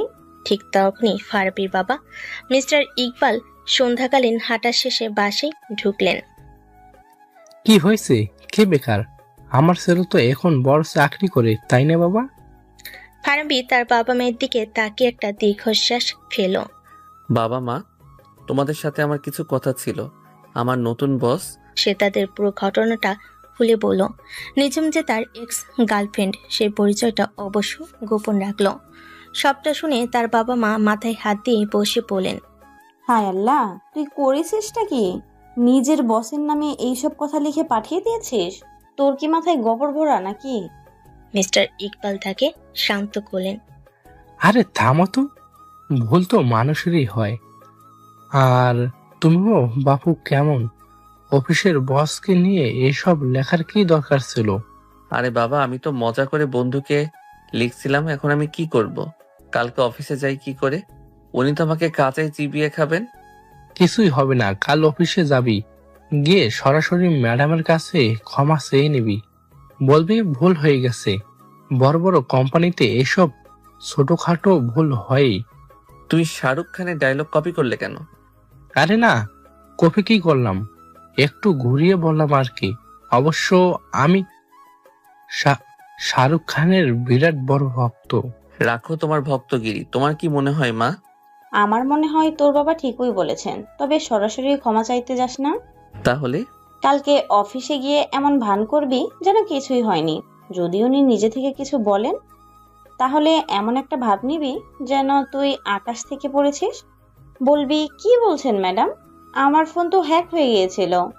আমার নামে কে যে এসব আজে বাজে কথা লিখে পাঠিয়েছে, আমি তো নিজেই পুলিশে অভিযোগ করার কথা ভাবছি, বুঝলি? মায়ের এই অভিনব আইডিয়াটা শুনে ফারাবি আর তার বাবা দুজনেই হো হো করে হেসে ফেলল। ফারাবি তার মাকে জড়িয়ে ধরে বলল, ওয়াও মা, তুমি তো জিনিয়াস। তোমার এই বুদ্ধিটা কাজে লাগালে হয়তো চাকরিটা বেঁচেও যেতে পারে। তুমি তো আমার চেয়েও বড় ড্রামাবাজ দেখছি। You are so cute. পারিবারিক এই হালকা আড্ডায় ফারাবির মনটা কিছুটা হালকা হলো, কিন্তু সে জানতো কালকের সকালটা তার জন্য খুব একটা সহজ হবে না। পরদিন অফিসে ঢোকার পর থেকেই ফারাবির বুকের ভেতরটা ধুকপুক করছিল। সে যথাসম্ভব নিজমকে এড়িয়ে চলার চেষ্টা করছিল, কিন্তু ভাগ্য তার সহায় ছিল না। লাঞ্চের ঠিক আগে তার ডেস্কের ইন্টারকমটা বেজে উঠল। তার পাশে নিজমের বরফ শীতল কণ্ঠ। ফারাবি, আমার কেবিনে এসো, তোমার সাথে আমার কিছু ব্যক্তিগত কথা আছে। ফারাবি একটা ঢোক গিলে কেবিনের দিকে এগিয়ে গেল। সদর দরজায় নক করতেই ভেতর থেকে গম্ভীর কণ্ঠ ভেসে এলো, ভেতরে এসো। ফারাবি ভেতরে ঢুকে দেখলো নিজম তার দিকেই তাকিয়ে আছে। তার চোখে কোনো রাগ নেই, আছে শুধু একরাশ প্রশ্ন আর কৃতিত্ব। বসো। ফারাবি বসার পর নিজম তার দিকে ঝুঁকে এসে শান্ত কিন্তু ধারালো গলায় জিজ্ঞেস করলো, তো মিস্টার ফারাবি, তোমার নাকি তোমার বসকে নিয়ে কোনো গুরুতর সমস্যা আছে? তুমি নাকি তার কফিতে তেলাপোকা মেশানোর কথাও ভাবছো? ফারাবি তার মায়ের শেখানো প্ল্যান অনুযায়ী একেবারে মাসুম একটা মুখ তৈরি করলো। তার চোখে মুখের রাজ্যে বিস্ময়। কি কি বলছেন এসব ম্যাডাম? আমি আপনার নামে তেলাপোকা? আমার বস তো পৃথিবীর সেরা বস। আপনার মতো সাপোর্টিভ, আপনার মতো ইন্টেলিজেন্ট বস পাওয়া তো ভাগ্যের ব্যাপার। আমি কেন আপনার নামে এসব বলতে যাব? নিশ্চয়ই কোনো ভুল হচ্ছে। ভুল হচ্ছে? তাহলে গতকাল রাত 10:15 তোমার নাম্বার থেকে আমার হোয়াটসঅ্যাপে যে মেসেজটা এসেছিল, ওটা কি মঙ্গল গ্রহ থেকে কোনো এলিয়েন পাঠিয়েছিল? গতকাল রাত 10:15? ম্যাডাম, গতকাল রাতে তো আমার ফোনটা আমার কাছেই ছিল না। আমার ছোট ভাই গেম খেলতে গিয়ে ফোনটা নিয়ে এমনভাবে পাসওয়ার্ড চেঞ্জ করে দিয়েছে যে আমি নিজেই ফোনটা খুলতে পারছিলাম না। আজ সকালে দোকানে গিয়ে ঠিক করিয়ে আনলাম। হায় আল্লাহ, তার মানে আমার ভাইটাই কি এই কাজটা করলো? ও তো একটা আস্ত শয়তান। দাঁড়ান, আমি আজকেই বাড়ি গিয়ে ওর পিঠের চামড়া তুলে নেব। নিজম তার দিকে তাকিয়ে একটা বাঁকা হাসি হাসলো। ফারাবির এই নিখুঁত অভিনয় দেখে নিজম কয়েক মুহূর্তের জন্য সত্যি বিভ্রান্ত হয়ে গেল, কিন্তু পরক্ষণে সে নিজেকে সামলে নিল। সে জানে ফারাবি কতটা পাকা অভিনেতা। তাই নাকি? তোমার ভাইয়ের ওপর আমার মায়া হচ্ছে। বেচারা না জেনে এত বড় একটা দোষের ভাগীদার হয়ে গেল। সে তার ডেস্কের ড্রয়ার থেকে একটা প্রিন্ট আউট বের করে ফারাবির সামনে রাখলো। তোমার ভাই হয়তো মেসেজটা ডিলিট করে দিয়েছে, কিন্তু সে হয়তো জানে না ডিলিট করার আগেও স্ক্রিনশট নিয়ে রাখা যায়। স্ক্রিনশটের কাগজটা দেখেই ফারাবির মুখের হাসি উধাও হয়ে গেল। তার সব নাটক, সব অভিনয় এক মুহূর্তে ধরা পড়ে গেছে। এখন কি বলবে ফারাবি? এখনো কি তোমার ফোন হ্যাক হয়েছিল, নাকি তোমার ছোট ভাইয়ের দোষী? ফারাবি চুপ করে রইল, তার আর কিছুই বলা নেই। দেখো ফারাবি, তুমি আমাকে ব্যক্তিগতভাবে যা খুশি তাই বলতে পারো, কিন্তু অফিসের প্ল্যাটফর্মে এই ধরনের ছেলে মানুষ আমি সহ্য করব না। আশা করি ভবিষ্যতে তুমি আরো বেশি সতর্ক থাকবে। জি ম্যাডাম। ফারাবি যখন উঠে দাঁড়ালো তখন নিঝুম তাকে আবার ডাকলো। ঠিক আছে, তুমি এখন যেতে পারো। ও, আর একটা কথা। জি ম্যাডাম। আমার কফিতে যদি কখনো সত্যি সত্যি তেলাপোকা পাই, তাহলে কিন্তু ওটা তোমাকেই খাওয়াবো, মনে থাকবে তো? নিঝুমের ঠোঁটের কোণে দুষ্টু হাসি। এই কথায় ফারাবি আর হাসি চেপে রাখতে পারল না, সেও হেসে ফেল। মনে থাকবে ম্যাডাম।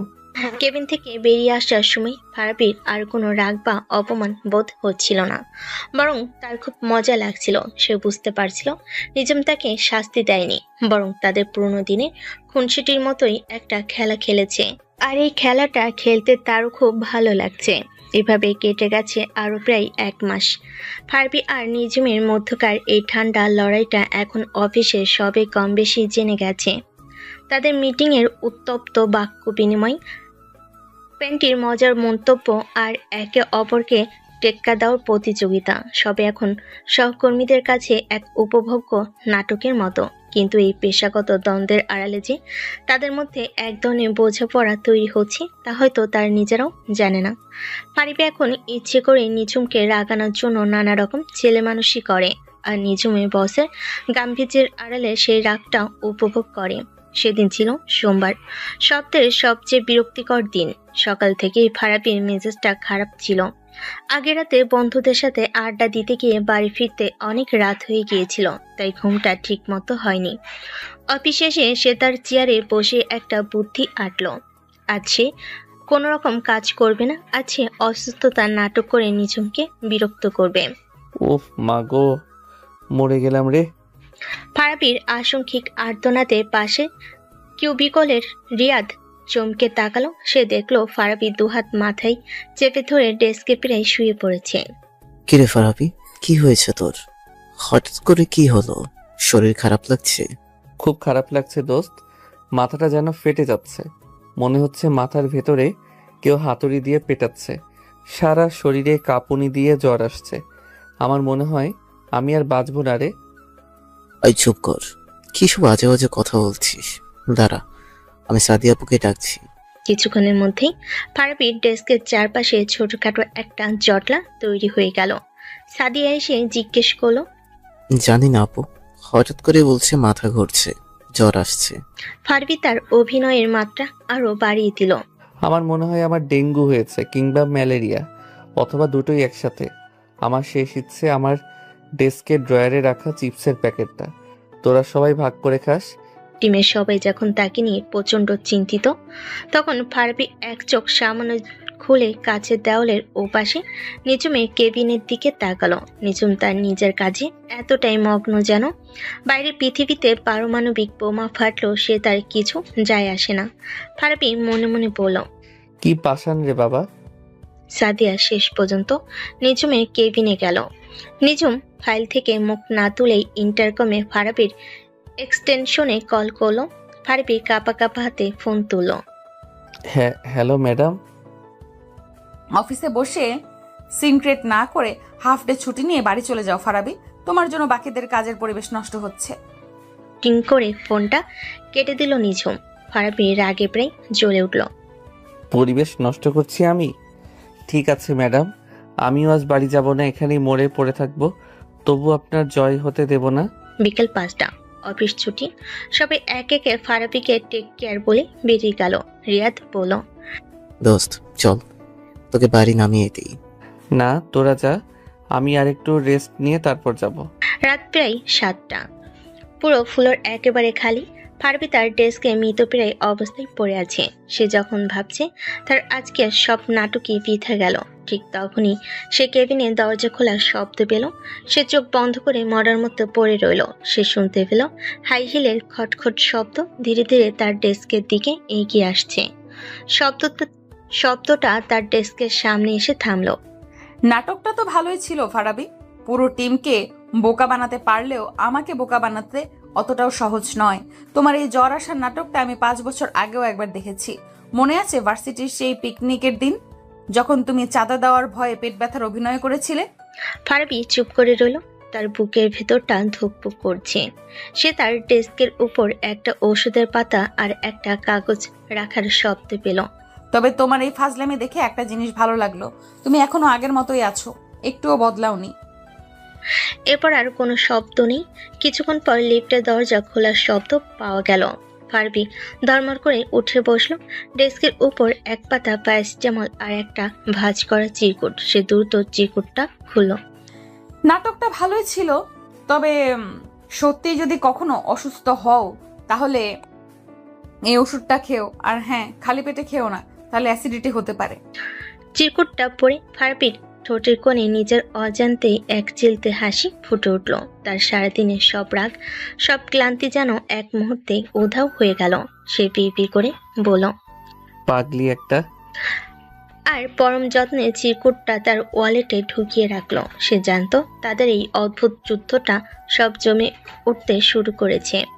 ফারাবির অসুস্থতার নাটকের ঠিক 2 দিন পর অফিসের পরিবেশটা বেশ থমথমে, কারণ শহরে তখন মুষলধারে বৃষ্টি হচ্ছে, সাথে থেকে থেকে বাজ পড়ছে। এমন দুর্যোগের দিনে বেশিরভাগ কর্মী আগেভাগে বাড়ি চলে গেছে, কিন্তু একটা জরুরি প্রজেক্টের ডেডলাইন থাকায় ফারাবি আর নিজুমকে রাত পর্যন্ত অফিসে থাকতে হয়েছে। রাত প্রায় 9টা। কাজ শেষ করে নিজুম তার কেবিন থেকে বেরিয়ে এলো। কাজ শেষ, চলো আজ আর দেরি না করাই ভালো। রাস্তাঘাটের অবস্থা খুব খারাপ। হ্যাঁ ম্যাডাম, আমারও শেষ। আপনার পারমিশন পেলে কি আমি আমার এই নশ্বর দেহটাকে বাড়ি নিয়ে যেতে পারি? রাস্তাঘাটের অবস্থা খুব খারাপ। অতিরিক্ত কথা বলাটা কি তোমার জন্মগত অভ্যাস? নিজুম বিরক্ত হওয়ার ভান করলো। তার ঠোঁটের কোণে ছিল হালকা হাসির আভাস। তারা দুজনই একসাথে লিফটের জন্য অপেক্ষা করতে লাগলো। পুরো ফ্লোর অন্ধকার, শুধু শুধু করিডোরে ডিম লাইটগুলো জ্বলছে। বাইরে বিদ্যুতের ঝলকানিতে বিশাল কাচের জানালাগুলো থেকে থেকে আলোকিত হয়ে উঠছে। লিফট আসতেই তারা ভেতরে ঢুকলো। ফারাবি জি বাটনে প্রেস করলো। লিফটের দরজাটা বন্ধ হয়ে গেল। লিফটের দরজাটা বন্ধ হয়ে সবে নিচের দিকে নামতে শুরু করেছে। ঠিক তখনই একটা প্রচণ্ড বাজ পড়ার শব্দ হলো। সাথে সাথে পুরো বিল্ডিংয়ের ইলেকট্রিসিটি চলে গেল। লিফটের ভিতরে আলোটা নিভে গিয়ে ইমার্জেন্সি লাইটটা জ্বলে উঠল এবং একটা ঝাঁকুনি দিয়ে লিফটটা মাঝ পথে থেমে গেল। What the? ফারাবি দেওয়ালে পিঠ দিয়ে দাঁড়িয়ে নিজেকে সামলে নিল। লিফটের ভেতরটা তখন ইমার্জেন্সি লাইটের আবছা হলদে আলোয় ভৌতিক দেখাচ্ছে। বাইরে বৃষ্টির ঝমঝমে শব্দ ছাড়া আর কোনো আওয়াজই নেই। নিজমের কণ্ঠে প্রথমবারের মতো হালকা আতঙ্কের ছাপ। কি হলো? লিফটটা থেমে গেল কেন? মনে হচ্ছে পাওয়ার ফেল করেছে ম্যাডাম। ফারাবি পকেট থেকে ফোন বের করে টর্চ লাইটটা জ্বালালো। আর আমাদের ভাগ্যটা এতটাই ভালো যে আমরা ঠিক 2টো ফ্লোরের মাঝখানে আটকে গেছি। Wow, what N adventure. এটা কোনো অ্যাডভেঞ্চারের সময় নয় ফারাবি। ইমার্জেন্সি বাটনে প্রেস করো। ফারাবি কয়েকবার ইমার্জেন্সি বাটন আর ইন্টারকমে চাপলো, কিন্তু কোনো সাড়া নেই। কোনো লাভ নেই, জেনারেটর হয়তো এখনো চালু হয়নি। আমাদের অপেক্ষা করা ছাড়া আর কোনো উপায় নেই। এই বলে সে হেলান দিয়ে দাঁড়ালো। নিজুমকে দেখে তার বেশ মজাই লাগছিল। সে যে বসটা 3.5 তাকে শাসন করে, সে এখন একটা ছোট্ট লিফটের মধ্যে আটকে গিয়ে ভয় পাচ্ছে। কি হলো ম্যাডাম, আপনার কি ভয় লাগছে? আপনার মতো সাহসী ভিলেনদের তো অন্ধকারকেই ভয় দেখানোর কথা। আমার অন্ধকারে ভয় লাগে না, আমার বদ্ধ জায়গায় অস্বস্তি হয়। It's called claustrophobia. ও তাই নাকি? তাহলে তো ব্যাপারটা সিরিয়াস। আচ্ছা, চিন্তা করবেন না, আমি তো আছি, আপনার সুপারহিরো। যদিও আমার কাছে কোনো স্পেশাল পাওয়ার নেই, শুধু আজে বাজে কথা বলা ছাড়া। তার এই কথায় নিজুমের মুখে হালকা হাসি ফুটে উঠল। পরিবেশটা কিছুটা সহজ করার জন্য ফারাবি বলতে লাগলো, আচ্ছা ম্যাডাম, চলুন একটা খেলা খেলি। যেহেতু আমাদের হাতে এখন অফুরন্ত সময়, চলুন ট্রুথ অর ডেয়ার খেলি। এখন খেলা করার মতো মানসিকতা আমার নেই। আরে খেলতে তো হবেই, না হলে আপনার ভয় আরো বাড়বে। ঠিক আছে, ডেয়ার তো আর এখানে সম্ভব না, তাই শুধু ট্রুথ। আমি আপনাকে একটা প্রশ্ন করব, আপনি সত্যি উত্তর দেবেন, তারপর আপনি আমাকে। নিজুম কোনো উত্তর দেওয়ার আগে ফারাবি তার প্রথম প্রশ্নটা করে বসলো। আমার সেই দিনের অসুস্থতার নাটকটা কি আপনি সত্যি ধরে ফেলেছিলেন, নাকি মনে মনে আমার জন্য আপনার একটু চিন্তা হয়নি? নিজুম কিছুক্ষণ চুপ করে রইল। লিফটের আবছা আলোয় তার মুখটা খুব বিষণ্ণ দেখাচ্ছে। তারপর শান্ত গলায় বলল, তোমার নাটকটা আমি প্রথম থেকেই ধরে ফেলেছিলাম ফারাবি। তোমার এইসব ছেলে মানুষই ভান আমি খুব ভালো করেই চিনি, কিন্তু চিন্তা যে একেবারে হয়নি তা বললে মিথ্যা বলা হবে। আমি জানতাম। এই তো লাইনে এসেছেন, ঠিক আছে, এবার আপনার পালা, করুন আপনার প্রশ্ন। নিঝুম তার দিকে সরাসরি তাকালো। তার চোখের দৃষ্টি এতটাই তীব্র ছিল যে ফারাবির মুখের হাসিটা মুহূর্তেই উধাও হয়ে গেল। আমার পালা? তাহলে বলো ফারাবি, 5 বছর আগে শেষ দিনটাতে তুমি কেন একবারও আমার কাছে ফিরে আসোনি? কেন একটা ফোন, একটা মেসেজ, কোনো কিছুর প্রয়োজন মনে করনি? কেন কোনো ব্যাখ্যা ছাড়াই আমার জীবন থেকে একটা ঝড়ের মতো উধাও হয়ে গিয়েছিলে? আমার অপরাধটা ঠিক কি ছিল ফারাবি? আমাকে কি একবারও জানানোর সুযোগ দেওয়া যেত না? এই একটা প্রশ্নে লিফটের ভেতরের সমস্ত হালকা পরিবেশ মুহূর্তেই ভারী হয়ে দম বন্ধ করা। এই একটা প্রশ্নে লিফটের ভেতরের সমস্ত হালকা পরিবেশটা মুহূর্তে ভারী দম বন্ধ করা হয়ে গেল। ফারাবি মনে হলো কেউ যেন তার বুকের ভেতর থেকে সব বাতাস বের করে নিয়েছে। কারণ কারণ ব্যাখ্যা চাওয়ার বা দেওয়ার মতো কোনো পরিস্থিতি তুমি রাখোনি নিঝুম। ফারাবি অনেকদিন পরে তার নাম ধরে ডাকলো। তার কণ্ঠে ছিল অভিমানে 5 বছরের জমানো ভেজা কষ্ট। আমার এখনো স্পষ্ট মনে আছে সেই বিকেলটা। আমি তোমার জন্য ভার্সিটির গেটে অপেক্ষা করছিলাম। হাতে তোমার প্রিয় কদম ফুলের মালা ছিল। আর আমি নিজের চোখে দেখলাম তুমি ভার্সিটির সেই সিনিয়র ভাই রাহাত ভাইয়ের বাইকে করে তার সাথে হাসতে হাসতে চলে যাচ্ছ। সেই রাহাত ভাই যার সাথে আমার সম্পর্ক নিয়ে তোমার সাথে আমার প্রায় ঝামেলা হতো। 5 বছরের জমানো কষ্টে ভেজা। সে একটা দীর্ঘশ্বাস ফেলল। আর তার আগের দিন রাতেই তুমি আমাকে কি বলেছিলে মনে আছে? বলেছিলে তোমার পরিবার থেকে তোমার বিয়ের জন্য খুব চাপ দিচ্ছে। বলেছিলে তোমার একজন প্রতিষ্ঠিত ভ্যাকসিন কাউকে দরকার, যে জীবনে প্রতিষ্ঠিত। আমার মতো একজন বেপরোয়া স্বপ্নবিলাসী ছেলের সাথে জীবন কাটানো সম্ভব নয়। এরপরও কি আমার কিছু বোঝার বাকি থাকে নিঝুম? আমার মনে হয়েছিল তুমি হয়তো তোমার সিদ্ধান্ত নিয়ে ফেলেছো। আমার আর সেখানে দাঁড়িয়ে থেকে নিজেকে হাসির পাত্র বানানোর কোনো মানে হয় না। আর তুমি তুমি আমার মুখের কথাগুলোকেই সত্যি বলে ধরে নিলে। নিঝুমের কণ্ঠস্বর কানে ধরে এলো। কাঁদতে কাঁদতে বলে, তুমি আমার চোখের দিকে একবারও তাকাওনি ফারাবি? তুমি একবারও আমার কাছে এসে জিজ্ঞেস করার প্রয়োজন মনে করলে না কেন আমি তার সাথে গিয়েছিলাম, কেন আমি ওভাবে কথাগুলো বলেছিলাম? তার চোখ দিয়ে টপ টপ করে জল গড়িয়ে পড়তে লাগলো। সেদিন সকালে আমার মা হঠাৎ করে সিঁড়ি থেকে পড়ে গিয়ে মাথায় খুব বাজেভাবে আঘাত পেয়েছিলেন। আমাকে দ্রুত হাসপাতালে যেতে হয়েছিল। আমার ফোনেও 1 ফোঁটা চার্জ ছিল না যে আমি তোমাকে জানাবো। আমি যখন দিশেহারা হয়ে রাস্তা খুঁজছিলাম, ঠিক তখনই রাহাত ভাই আমাকে দেখতে পান। তিনি আমাকে শুধু হাসপাতালে পৌঁছে দেওয়ার জন্য লিফট দিয়েছিলেন ফারাবি। শুধু একটা লিফট, এর বেশি কিছু না। আর তুমি তুমি কি জানো হাসপাতালের বেডে শুয়েও মা কাকে খুঁজছিলেন? তোমাকে। তিনি বারবার বলেছিলেন আমার ফারাবি বাবা কই, ওকে ছাড়া যে আমার ভালো লাগছে না। ফারাবি স্তব্ধ হয়ে গেল। তার পুরনো পৃথিবীটা যেন ঘুরতে শুরু করেছে। তাহলে তাহলে পুরো ব্যাপারটাই ছিল একটা বিশাল ভুল বোঝাবুঝি। আর আর ওই প্রতিষ্ঠিত হওয়ার কথাটা? ওটা আমি রাগের মাথায় বলেছিলাম, শুধু তোমাকে কষ্ট দেওয়ার জন্য বলেছিলাম। কারণ তুমি আমার জন্মদিনের কথা ভুলে গিয়ে বন্ধুদের সাথে সিলেটে ট্যুরে চলে গিয়েছিলে। আমার কতটা অভিমান হয়েছিল তুমি কি একবারও ভেবে দেখেছিলে? আমি চেয়েছিলাম তুমি আমার কাছে এসে আমার অভিমান ভাঙাবে, আমাকে সরি বলবে, ঠিক আগের মতো।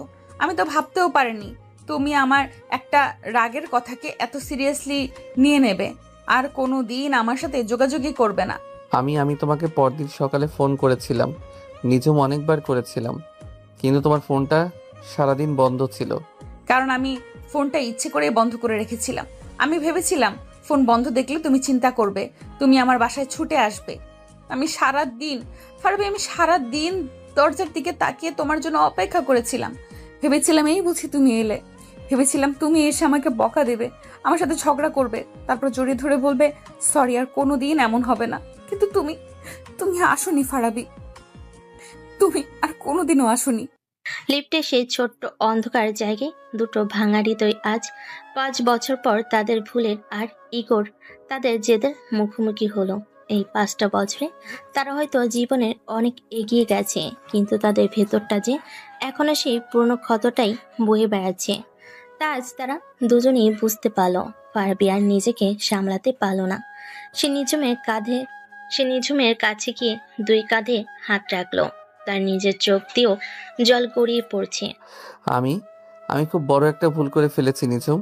আমি তোমাকে বিশ্বাস করতে পারিনি। আমি আমার ইগোকে তোমার ভালোবাসার চেয়েও বড় করে দেখেছিলাম। প্লিজ যদি পারো আমাকে মাফ করে দাও। নিঝুম তার বুকে মাথা রেখে কান্নায় ভেঙে পড়ল। ভুলটা শুধু তোমার ছিল না ফারাবি, আমারও ছিল। আমার অভিমানটা খুব বেশি ছিল। আমারও উচিত ছিল তোমাকে সবকিছু খুলে বলার। ঠিক সেই মুহূর্তেই একটা ঝাঁকুনিতে লিফটের ভেতরে হলদে আলোটা নিভে গিয়ে উজ্জ্বল সাদা আলো জ্বলে উঠল। পাওয়ার চলে এসেছে। লিফটটা ধীরে ধীরে নিচের দিকে নামতে শুরু করলো, কিন্তু ফারাবি আর নিঝুম কেউই একে অপরের কাছ থেকে সরল না। তারা একে অপরকে আরো শক্ত করে জড়িয়ে ধরে দাঁড়িয়ে রইল। আজ 5 বছর পর তার জন্য আবার নতুন করে নিঃশ্বাস নিতে পারছিল। বাইরের পৃথিবীতে তারা হয়তো এখনো বস আর কর্মচারী, কিন্তু লিফটের ভিতরে এই মুহূর্তটা তাদের পুরনো সম্পর্কটাকে আবার জাগিয়ে তুলেছে। এক নতুন শুদ্ধ ভালোবাসার নতুন দরজা খুলে দিয়েছে। পরের দিন সকালে অফিসে ঢোকার পর থেকে পরিবেশটা কেমন অদ্ভুত। ফারবি যখন তার ডেস্কে এসে বসলো, তখন তার আর নিঝুমের দিকে তাকাতে কেমন যেন লজ্জা লাগছিল, আবার এক ধরনের অধিকারবোধ কাজ করছিল। গতকাল রাতের ওই ঘটনার পর তাদের মধ্যকার সমস্ত তিক্ততা, সমস্ত পেশাগত দূরত্বের দেওয়াল যেন এক ঝটকায় ভেঙে পড়েছে। রিয়াদ তার কিউবিকলে উকি দিয়ে বলল, কিরে দোস্ত, কাল রাতে তোদের দুজনের কি হয়েছিল? তোরা তো অফিস থেকে বের হওয়ার পর আর ফোনই ধরলি না।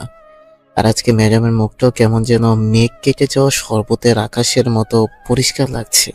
কাহিনী কি? তেমন কিছু না, শুধু 5 বছরের পুরনো একটা অপারেটিং সিস্টেম আপডেট দিয়ে নতুন করে রিবুট করলাম আর কি। সে যখন কাজ শুরু করতে যাবে ঠিক তখনই অফিসের পিয়ন এসে তার ডেস্কে একটা সুন্দর করে র্যাপিং পেপারে মোড়ানো ছোট্ট বাক্স রেখে গেল। ফারাবি আরও অবাক হলো, নিঝুম থেকে গিফট পাঠিয়েছে। সে সাবধানে র্যাপিং পেপারটা খুলো।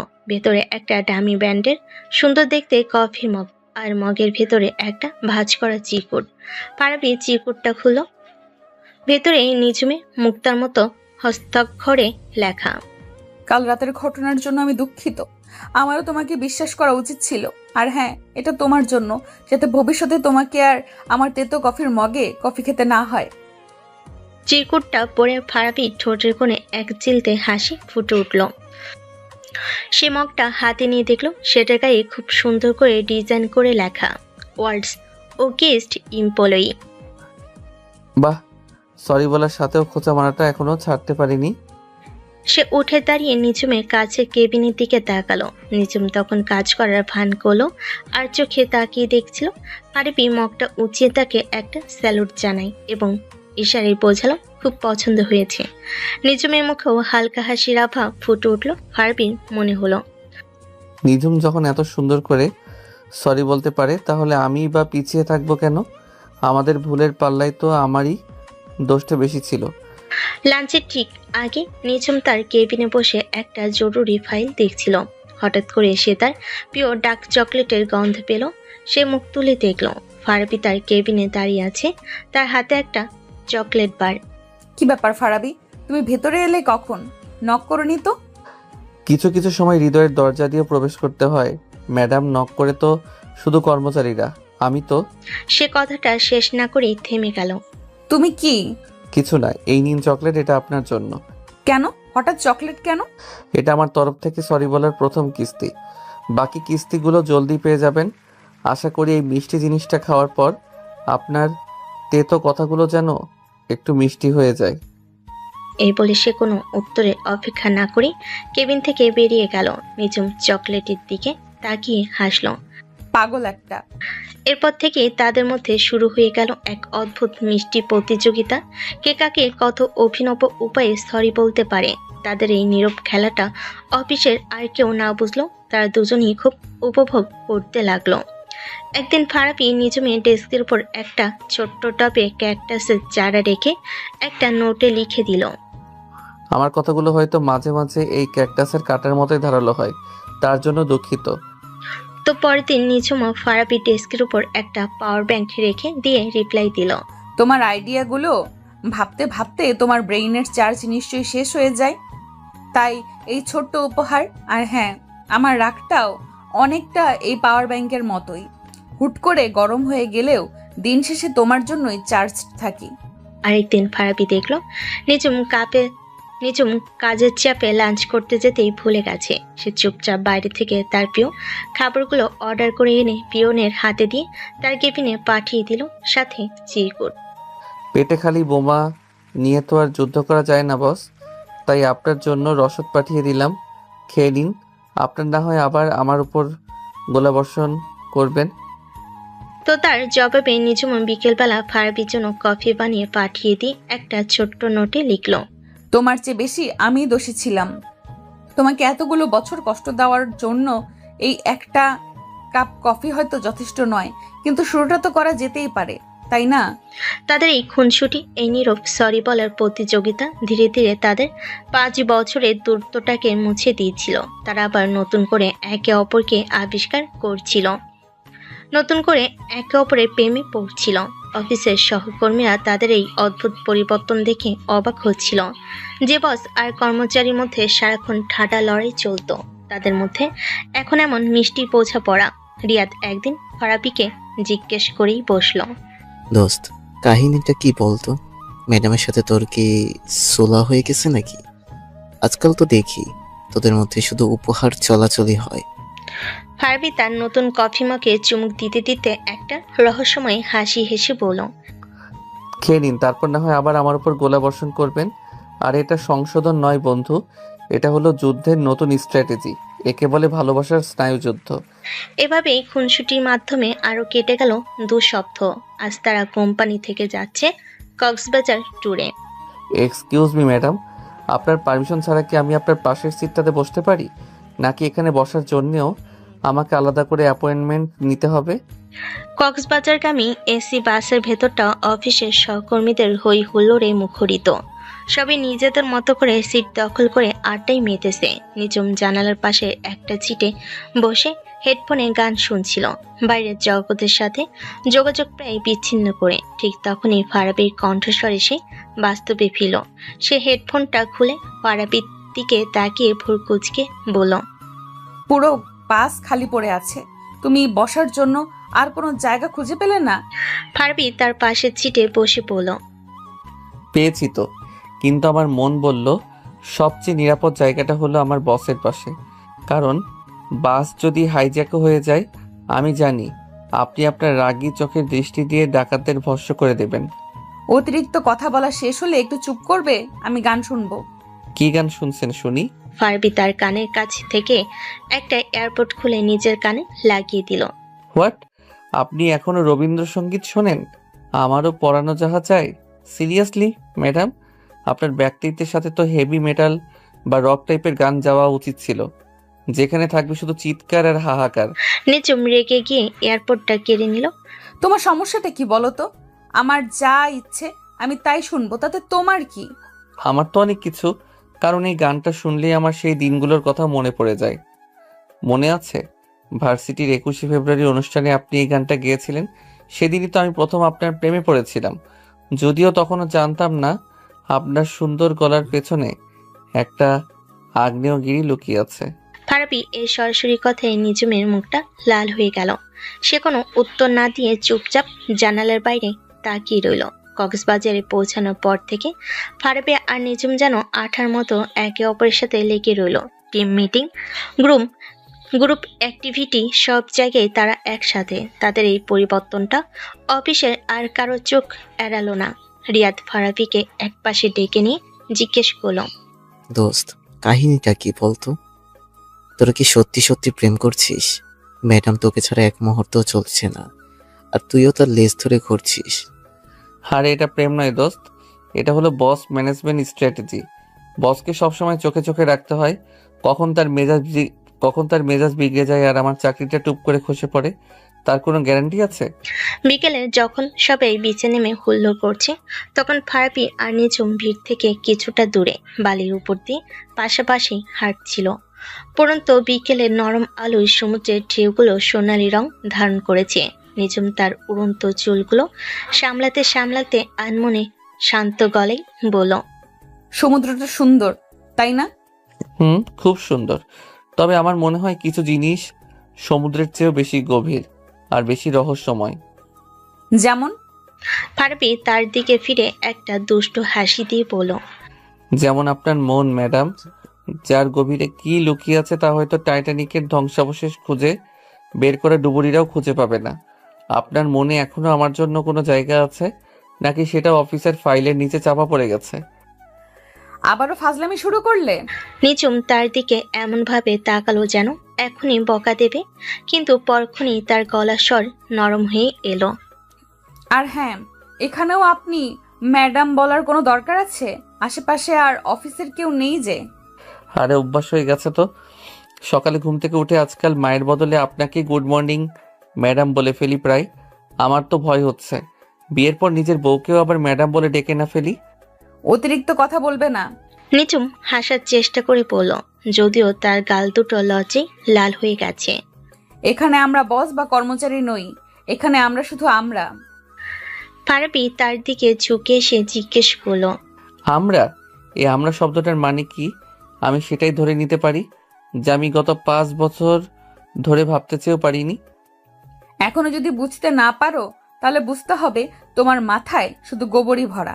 নিঝুম তাকে হালকা ধাক্কা দিয়ে সামনে এগিয়ে গেল। চলো হাঁটি। ফারাবি তার পেছন পেছন হাঁটতে হাঁটতে বলল, আচ্ছা নিঝুম, একটা প্রতিযোগিতা হয়ে যাক। ওই যে দূরে ওই ঝিনুকের স্তূপটা দেখছো, চলো দেখি কে কার আগে ওখানে পৌঁছাতে পারে। যে হারবে সে আজকে ডিনারের বিল দিবে। আমি তোমার মতো বাচ্চাদের মতো দৌড় প্রতিযোগিতা করি না। তাহলে তো তুমি হেরেই গেলে। ঠিক আছে, ডিনারের বিলটা আমি দিয়ে দিব। বসকে তো আর পকেট খালি করে রাস্তায় নামানো যায় না, তাই না? চলো। তারা কথা বলতে বলতে খুনসুটি করতে করতে টুরিস্টের ভিড় থেকে কখন যে অনেক দূরে ইনানির দিকে চলে এসেছে তা তারা নিজেরাও খেয়াল করেনি। যখন তাদের হুঁশ ফিরল তখন সূর্য প্রায় ডুবে গেছে, চারিদিকে অন্ধকার নামতে শুরু করেছে, আর আশপাশে জনপ্রাণীর কোনো চিহ্ন নেই। সর্বনাশ, আমরা তো রাস্তা হারিয়ে ফেলেছি ফারাবি। এখন আমরা হোটেলে ফিরবো কিভাবে? টেনশন নিও না আমার বস। ফারাবি তার ফোনটা বের করে টর্চ লাইট জ্বালাই।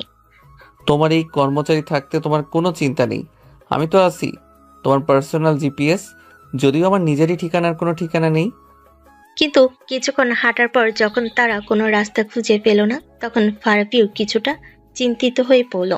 ফোনে নেটওয়ার্কও কাজ করছে না। আমার মনে হয় আমরা সত্যিই হারিয়ে গেছি। তার দুজনেই ক্লান্ত হয়ে একটা বড় পাথরের উপর বসলো। চারিদিকে শুধু সমুদ্রের গর্জনার বাতাসের শোষ শব্দ। আকাশের হাজারো তারা যেন তাদের দিকে তাকিয়ে মিটিমিটি হাসছে। নিঝুম রেখে গিয়ে বলল, সব তোমার জন্য হয়েছে। তোমার এই ফালতু প্রতিযোগিতার জন্যই আজ আমাদের এই অবস্থা। বাহ, দোষটা আমার হয়ে গেল। আমি যখন তোমাকে ফিরতে বলছিলাম তখন তো তুমিই বলছিলে আরেকটু হাঁটি, বাতাসটা খুব ভালো লাগছে। এখন কি হলো? আমি ওভাবে বলিনি। ঠিক এভাবেই বলেছিলে। তাদের এই ছেলেমানুষি ঝগড়ার মাঝে নিঝুম হঠাৎ চুপ হয়ে গেল। সে সমুদ্রের দিকে তাকিয়ে শান্ত গলেই বলল, আমাদের শেষবার একসাথে সমুদ্র দেখাটা তোমার মনে আছে ফারাবি? এই একটা প্রশ্নে তাদের মধ্যকার সমস্ত খুনসুটি, সমস্ত রাগ যেন এক মুহূর্তে উধাও হয়ে গেল। ফারাবি সমুদ্রের দিকে তাকালো, তার কণ্ঠস্বরটা ভারী হয়ে এলো। কিভাবে ভুলবো? আমাদের ব্রেকআপের ঠিক 1 মাস আগের ঘটনা। সেন্ট মার্টিনসে পূর্ণিমার রাত ছিল। তুমি আমার কাঁধে মাথা রেখে সারা রাত ধরে তারা দেখেছিলে। সেদিন আমি তোমাকে কিছু একটা বলতে চেয়েছিলাম ফারাবি, কিন্তু সাহসে কুলোয়নি। কি বলতে চেয়েছিলে? নিঝুম কিছুক্ষণ চুপ করে রইল, তারপর একটা দীর্ঘশ্বাস ফেলে বলল, আমি বলতে চেয়েছিলাম যে আমার বাবা তোমার কথা জেনেও গিয়েছিলেন।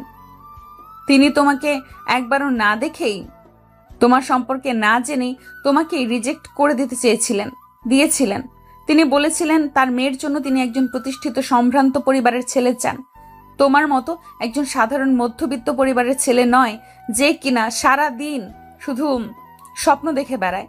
আর মার কথা কি বলবো, সেটা তো তুমি জানোই। উনি তোমাকে কতটা স্নেহ করতেন। তুমি চলে যাওয়ার পর মা প্রায় রান্না করে ভাবতেন আজ আমার ফারাবি আসবে, নিশ্চয়ই আসবে। আমি বাবার সাথে অনেক ঝগড়া করেছিলাম, আমি তাকে বোঝানোর চেষ্টা করছিলাম যে আমি তোমাকে কতটা ভালোবাসি, কিন্তু তিনি কিছুই শুনতে চাননি। তিনি আমাকে তোমার সাথে সব সম্পর্ক শেষ করে দেওয়ার জন্য চাপ দিচ্ছিলেন। আমি আমি খুব একা হয়ে গিয়েছিলাম ফারাবি, খুব অসহায় লাগছিল। আমি বুঝতে পারছিলাম না আমি কি করব। একদিকে আমার বাবার সম্মান, আরেকদিকে আমার ভালোবাসা। আমি চেয়েছিলাম তুমি অন্তত একবার আমাকে এসে বলো যে চিন্তা করো না নিঝুম, আমি সব ঠিক করে দিব, আমি তোমার বাবার সাথে কথা বলবো। আমি শুধু তোমার কাছ থেকে একটু ভরসা চেয়েছিলাম ফারাবি। তার চোখ দিয়ে জল গড়িয়ে পড়ছিল। কিন্তু তুমি তুমি তখন বন্ধুদের নিয়ে ব্যস্ত ছিলে, আমার জন্মদিনটাও ভুলে গিয়েছিলে। আমার অভিমান হয়েছিল, খুব অভিমান। আমার মনে হয়েছিল আমার এই লড়াইতে আমি হয়তো একেবারেই একা। তাই তাই আমি রাগের মাথায় তোমাকে কষ্ট দেওয়ার জন্য সে প্রতিষ্ঠিত হওয়ার কথা বলেছিলাম। আমি তো ভাবতেও পারিনি আমার একটা রাগের কথা আমাদের এতগুলো বছরকে শেষ করে দিবে। ফারাবি কোনো কথা বলতে পারছিল না। তার বুকের ভেতরটা জমে থাকা কষ্টে পাথর হয়ে গিয়েছিল। নিঝুম আবার কাঁদতে কাঁদতে বলল, আমি তোমাকে কখনো বলতে পারিনি ফারাবি, এই 5টা বছর আমি কিভাবে কাটিয়েছি। আমি পড়াশোনায় ডুবে গিয়েছিলাম, ক্যারিয়ারের পেছনে ছুটেছি, নিজেকে সবার চোখে সেরা প্রমাণ করার জন্য দিন রাত এক করে ফেলেছি। সবাই দেখেছে আমার সাফল্য, আমার উন্নতি, কিন্তু কেউ দেখেনি প্রতি রাতে আমি তোমার ছবি বুকে জড়িয়ে ধরে নিঃশব্দে কেঁদেছি। আমি ভেবেছিলাম আমি হয়তো তোমাকে ঘৃণা করি, কিন্তু সত্যিটা হলো আমি কোনোদিনও তোমাকে ভুলতেই পারিনি ফারাবি, এক মুহূর্তের জন্যও না। ফারাবি আর নিজেকে সামলাতে পারল না। সে নিঝুমের হাতটা ধরল। আমি আমি খুব স্বার্থপর ছিলাম নিঝুম। আমি শুধু আমার অপমান, আমার কষ্টটাকেই বড় করে দেখেছিলাম। আমি কোনোদিনও তোমার দিকটা বোঝার চেষ্টাই করিনি। আমি যদি সেদিন আরেকটু ধৈর্য ধরতাম, আরেকটু তোমাকে বিশ্বাস করতাম, তাহলে হয়তো আজ আমাদের গল্পটা অন্যরকম হতো। এখনো কি অন্যরকম হওয়ার সুযোগ আছে ফারাবি? নিঝুম তার ভেজা চোখে জিজ্ঞেস করলো। ফারাবি তার চোখের জল মুছে দিয়ে তার মুখটা দু হাতে তুলে ধরল। যতদিন আমার নিঃশ্বাস চলবে ততদিনই সুযোগ আছে নিঝুম। এই বলে সে আলতো করে নিঝুমের ঠোঁটে তার ঠোঁট রাখলো। সমুদ্রের গর্জন, রাতের নিস্তব্ধতা আর আকাশের হাজারো তারা সাক্ষী হয়ে রইল তাদের বহু প্রতীক্ষিত ও সুসিক্ত পূর্ণ মিলনের। আজ 5 বছর পর তারা শুধু হারিয়ে যাওয়ার রাস্তাটাই খুঁজে পায়নি, তারা তাদের হারিয়ে যাওয়া ভালোবাসাটিকেও নতুন করে খুঁজে পেল। পরের দিন সকালে হোটেলের লবিতে তুমুল হট্টগোল। টিমের সবাই প্রচণ্ড চিন্তিত মুখে পায়চারি করছে। ফারাবি আর নিঝুম কাল বিকেল থেকে নিখোঁজ, তাদের ফোনও যোগাযোগ করা যাচ্ছে না। সাদিয়া প্রায় কাঁদো কাঁদো হয়ে পড়ল। রিয়াদ যখন ট্যুর ম্যানেজারের সাথে কথা বলছিল, ঠিক তখনই হোটেলের গেট দিয়ে একটা স্থানীয় জেলেতে ব্যবহৃত পুরনো ভাঙাচোরা ভ্যান এসে থামলো। ভ্যানের পেছন থেকে নামলো ফারাবি আর নিঝুম। ফারাবির চুলগুলো কাকের বাসার মতো হয়ে আছে, শার্টের এক জায়গায় মাঝে আষ্টে লেগে আছে। আর নিঝুমের অবস্থা আরো করুন, তার দামি পোশাকটা কুঁচকে গেছে, মুখের রাজ্যে ক্লান্তি, কিন্তু তার চোখে মুখে কোনো রাগ বা ভয় নেই, বরং কেমন একটা শান্ত প্রশান্তির ছাপ। সবাই দৌড়ে তাদের দিকে এগিয়ে গেল। রিয়াদ ফারাবিকে জড়িয়ে ধরে বলল, তোরা কই ছিলি সারা রাত? আমরা তো টেনশনে মরেই যাচ্ছিলাম। তোদের কি কিডন্যাপ করেছিল নাকি? কিডন্যাপার চেয়েও ভয়ঙ্কর কিছু হয়েছিল দোস্ত। কাল রাতে আমরা ভিন গ্রহের প্রাণীদের আক্রমণের শিকার হয়েছিলাম। ওরা আমাদের তাদের ইউএফএতে তুলে নিয়ে সারা রাত ধরে তাদের গ্রহের সবচেয়ে কঠিন প্রশ্নটা জিজ্ঞেস করছিল, মুরগি আগে এসেছে নাকি ডিম। তার এই কথায় সবাই অবাক হয়ে গেল। নিঝুম তার দিকে চোখ গরম করে বলল, ফাজলামো বন্ধ করবে? তারপর সে সবার দিকে ফিরে বলল, সরি তোমাদের সবাইকে চিন্তায় ফেলার জন্য। আমরা আসলে হাঁটতে হাঁটতে অনেকটা দূরে চলে গিয়েছিলাম এবং পথ হারিয়ে ফেলেছিলাম। সৌভাগ্যক্রমে আজ ভোরে কয়েকজন জেলের সাথে আমাদের দেখা হয়, ওনারাই আমাদের এই পর্যন্ত পৌঁছে দিয়েছেন। হ্যাঁ, আর আসার পথে আমরা এটাও আবিষ্কার করেছি যে শুটকি মাছ শুধু খাওয়ার জিনিস নয়, এর গন্ধ পারফিউম হিসেবেও ব্যবহার করা যায়। ম্যাডামের কাছ থেকে এই নতুন জ্ঞানটা লাভ করলাম। নিঝুম তাকে কোনই দিয়ে একটা গুতা মেরে বলল, চুপ করো। তাদের এই মিষ্টি খুনসিটি দেখে টিমের বাকি সদস্যরা একে অপরের দিকে তাকিয়ে হাসলো। তারা বুঝতে পারল এই হারিয়ে যাওয়ার ঘটনাটা তাদের দুজনকে শুধু ফিরিয়ে আনেনি, বরং অনেক বেশি কাছাকাছি নিয়ে এসেছে।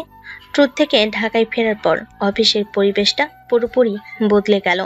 ফারাবি আর নিঝুমের মধ্যে এখন আর কোনো ঠান্ডা লড়াই নেই, আছে শুধু মিষ্টি খুনসুটি আর একে অপরের প্রতি গভীর বোঝাপড়া। ফারাবি এখন আর নিঝুমকে রাগানোর জন্য ফাজলামি করে না, বরং তাকে হাসানোর জন্য। আর নিঝুমও তার বসের খোলসটা অনেকটাই সরিয়ে ফেলে ফারাবি ছেলে মানুষগুলো উপভোগ করে।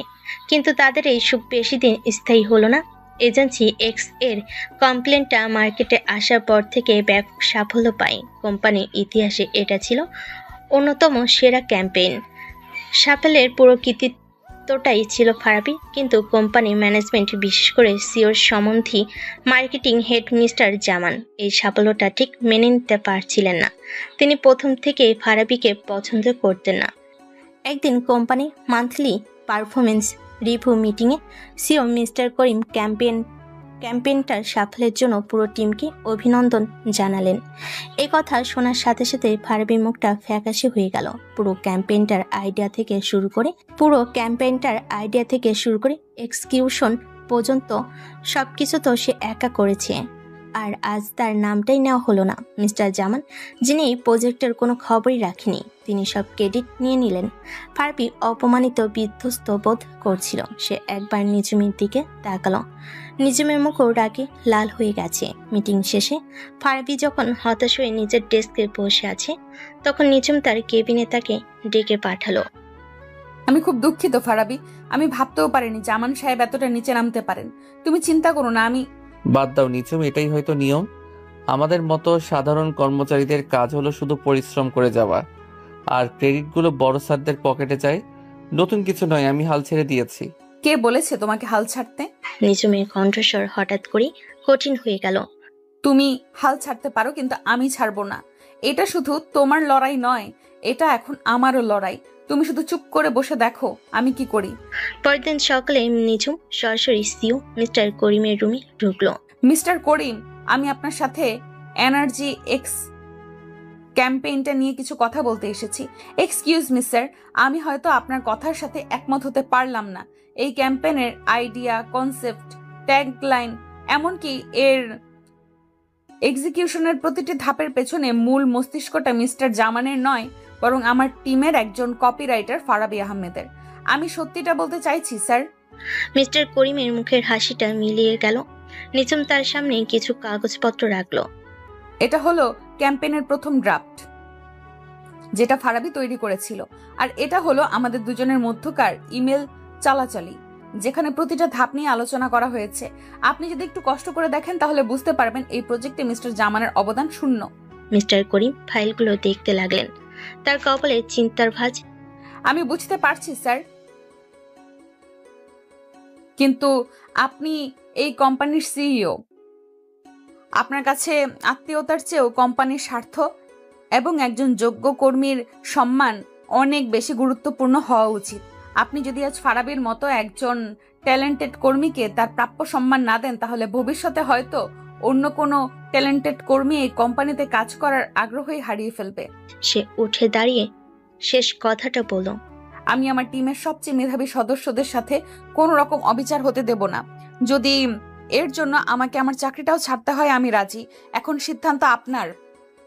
আপনি কি একজন আত্মীয়কে খুশি রাখবেন, নাকি আপনার কোম্পানির ভবিষ্যৎকে সুরক্ষিত রাখবেন? এ বলে সে আর এক মুহূর্ত না দাঁড়িয়ে কেবিন থেকে বেরিয়ে এলো। তার এই সাহসী পদক্ষেপের কথা পুরো অফিসে ছড়িয়ে পড়ল। ফারাবি যখন শুনল নিঝুম তার সম্মানের জন্য কোম্পানির সিওর সাথে সরাসরি লড়াই করেছে, তখন তার চোখে জল চলে এলো। সে বুঝতে পারল নিঝুম তাকে কতটা ভালোবাসে। এই ভালোবাসা শুধু কথায় নয়, কাজও প্রমাণ করে দেওয়ার মতো ভালোবাসা। পরের দিন সকালে অফিসের পরিবেশটা বেশ থমথমে, সবার মনে চাপা উত্তেজনা। সেও কি নিঝুমের কথা রাখবেন, নাকি নিজের সম্বন্ধীকে বাঁচাতে তাকে চাকরিচ্যুত করবেন? ফারাবি সকাল থেকে একবারও নিঝুমের কেবিনের দিকে তাকায়নি। তার ভেতরে চলছে কৃতজ্ঞতা, ভালোবাসা আর তীব্র উদ্বেগের এক মিশ্র অনুভূতি। ঠিক 10টায় পুরো কোম্পানির সব স্টাফের কাছে একটা গ্রুপ ইমেল এলো সিও মিস্টার করিমের পক্ষ থেকে। ইমেলে লেখা ছিল, এই ক্যাম্পেইনের অভাবনীয় সাফল্যের পেছনে মূল কারিগর আমাদের ক্রিয়েটিভ টিমের মেধাবী copywriter mister Farabi Ahmed. Mister Farabi আহমেদকে কোম্পানির পক্ষ থেকে আন্তরিক অভিনন্দন। তার মেধা এবং কঠোর পরিশ্রমের স্বীকৃতিস্বরূপ তাকে সিনিয়র কপিরাইট পদে পদোন্নতি করা হলো এবং সাথে একটি বিশেষ বোনাস প্রদান করা হলো। আশা করি তিনি ভবিষ্যতেও তার এই সাফল্যের ধারা অব্যাহত রাখবেন। ইমেলটা দেখার সাথে সাথে পুরো ফ্লোর হাততালিতে ফেটে পড়ল। রিয়া দৌড়ে এসে ফারাবিকে জড়িয়ে ধরল। দোস্ত, তুই তো হিরো।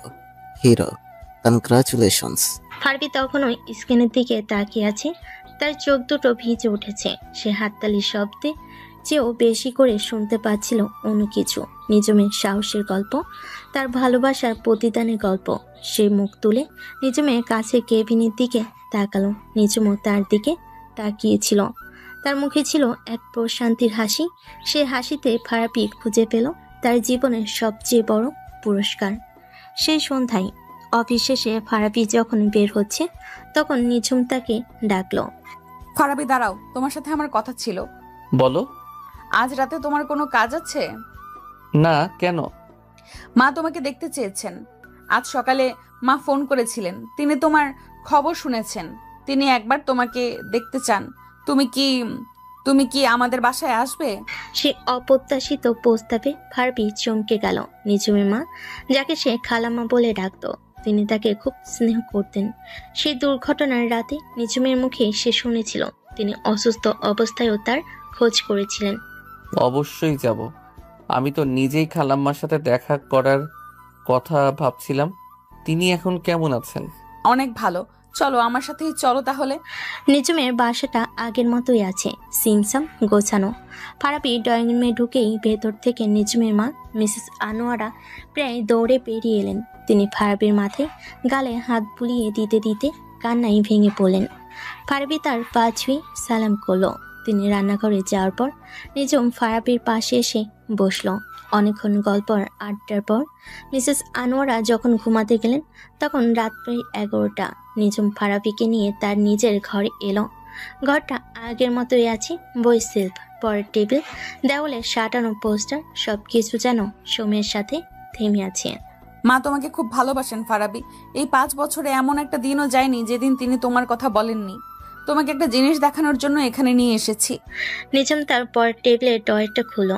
সে ভেতর থেকে একটা পুরনো হলদে হয়ে যাওয়া ভাঁজ করা চিঠি বের করে ফারাবির হাতে দিল। এটা কি? একটা চিঠি যেটা আমি আজ থেকে 5 বছর 6 মাস 11 দিন আগে তোমার জন্য লিখেছিলাম, আমাদের ব্রেকআপের ঠিক পরদিন সকালে। কিন্তু আমি কোনোদিন তোমাকে এটা দেওয়ার সাহস পাইনি, কারণ তোমাকে তো পরে খুঁজেই পাইনি।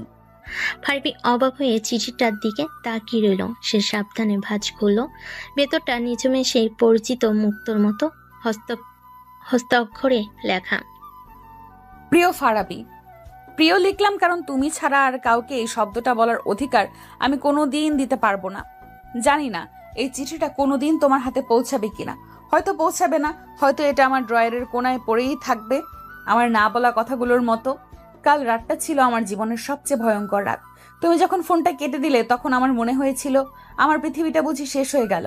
আমি সারা রাত ধরে অপেক্ষা করেছি ফারাবি, ভেবেছি তুমি আসবে, তুমি এসে আমার সাথে ঝগড়া করবে, আমার উপর চিৎকার করবে, কিন্তু শেষ পর্যন্ত আমাকে জড়িয়ে ধরে বলবে পাগলি একটা। কিন্তু তুমি আসোনি। আমার খুব একা লাগছে ফারাবি, প্রচন্ড একা। যে মানুষটাকে আমি আমার পৃথিবী ভাবতাম সে আজ আমার কাছ থেকে কতটা দূরে। আমি জানি দোষটা আমারই, আমার রাগের মাথায় বলা একটা কথা, আমার অভিমান, সব কিছু জন্য আজ আমরা আলাদা। আমি তোমাকে বোঝাতে পারিনি আমি কতটা অসহায় ছিলাম, আমি তোমাকে বিশ্বাস জোগাতে পারিনি। আমি জানি না আমি তোমাকে ছাড়া কিভাবে বাঁচবো। সবাই আমাকে কঠিন বলে, অহংকারী বলে, কিন্তু সত্যিটা হলো আমি শুধু তোমার সামনেই নরম হতে পারতাম। শুধু তোমার কাছেই আমি সত্যিকারের আমি ছিলাম। তুমি ছাড়া আমি যে অসম্পূর্ণ ফারাবি। যদি কোনোদিনও এই চিঠিটা তোমার হাতে পৌঁছায় তাহলে শুধু জেনে রেখো এই পৃথিবীতে এমন একজন আছে যে তার ভুলের জন্য অনুতপ্ত, যে তোমাকে তার জীবনের চেয়েও বেশি ভালোবাসে আর সারা জীবন ভালোবেসে যাবে। ইতি তোমার ভালোবাসার নিঝুম। চিঠিটা পড়তে পড়তে ফারাবির চোখ দিয়ে কখন যে জল গড়িয়ে পড়তে শুরু করেছে সে টেরই পায়নি। তার মনে হলো কেউ যেন তার বুকের ভেতরটা মুচড়ে দিয়েছে। এই 5টা বছর সে শুধু একা কষ্ট পায়নি, নিজেও তিলে তিলে পড়েছে, একা একা কেঁদেছে। যে যন্ত্রণাটা সে একা বয়ে বেড়াচ্ছে বলে ভাবতো, সেই একই যন্ত্রণা নিজমকেও কুড়ে কুড়ে খেয়েছে। সে চিঠিটা ভাঁজ করে নিজমের দিকে তাকালো। নিজম তখন জানালার পাশে দাঁড়িয়ে কাঁদছে। ফারাবি তার কাছে গিয়ে পেছন থেকে তাকে আলতো করে জড়িয়ে ধরল। কেন কেন দাওনি এই চিঠিটা আমাকে? নিঝুম, কেন এতগুলো বছর আমাকে আর নিজেকে এতটা কষ্ট দিলে? ভয় পেয়েছিলাম, ভেবেছিলাম তুমি হয়তো আমাকে আর বিশ্বাস করবে না, ভেবেছিলাম তুমি হয়তো নিশ্চয়ই আমাকে ঘৃণা করতে শুরু করেছো। আমি তোমাকে কোনোদিনও ঘৃণা করতে পারিনি নিঝুম। ফারাবি তাকে নিজের দিকে ঘোরালো। সে তার মুখটা দুহাতে তুলে ধরে তার চোখের জল মুছে দিল। আমি হয়তো রাগ করেছি, অভিমান করেছি, কিন্তু তোমাকে ভালোবাসতে ভুলে যাইনি এক মুহূর্তের জন্যেও। সে নিজমের কপালে একটা গভীর চুমু খেলো। আর একটা মুহূর্ত তোমাকে ছাড়া থাকতে চাই না নিঝুম, আর একটা সেকেন্ডও না। আমি তোমাকে ভালোবাসি, খুব খুব খুব ভালোবাসি। আমিও তোমাকে ভালোবাসি ফারাবি, আমার জীবনের প্রথম এবং শেষ ভালোবাসা তুমি ফারাবি। সেই রাতে নিজমের সেই স্মৃতি ভরা ঘরে দুটো বিচ্ছেদী হৃদয় তাদের সমস্ত ভুল, সমস্ত অভিমানকে পেছনে ফেলে আবারও এক হয়ে গেল। তাদের 5 বছরের দীর্ঘ অপেক্ষা, তাদের না বলা কথা, তাদের চোখের জল, সবকিছু যেন আজ পূর্ণতা পেল তাদের ভালোবাসার নিঃস্বার্থ স্বীকারোক্তিতে।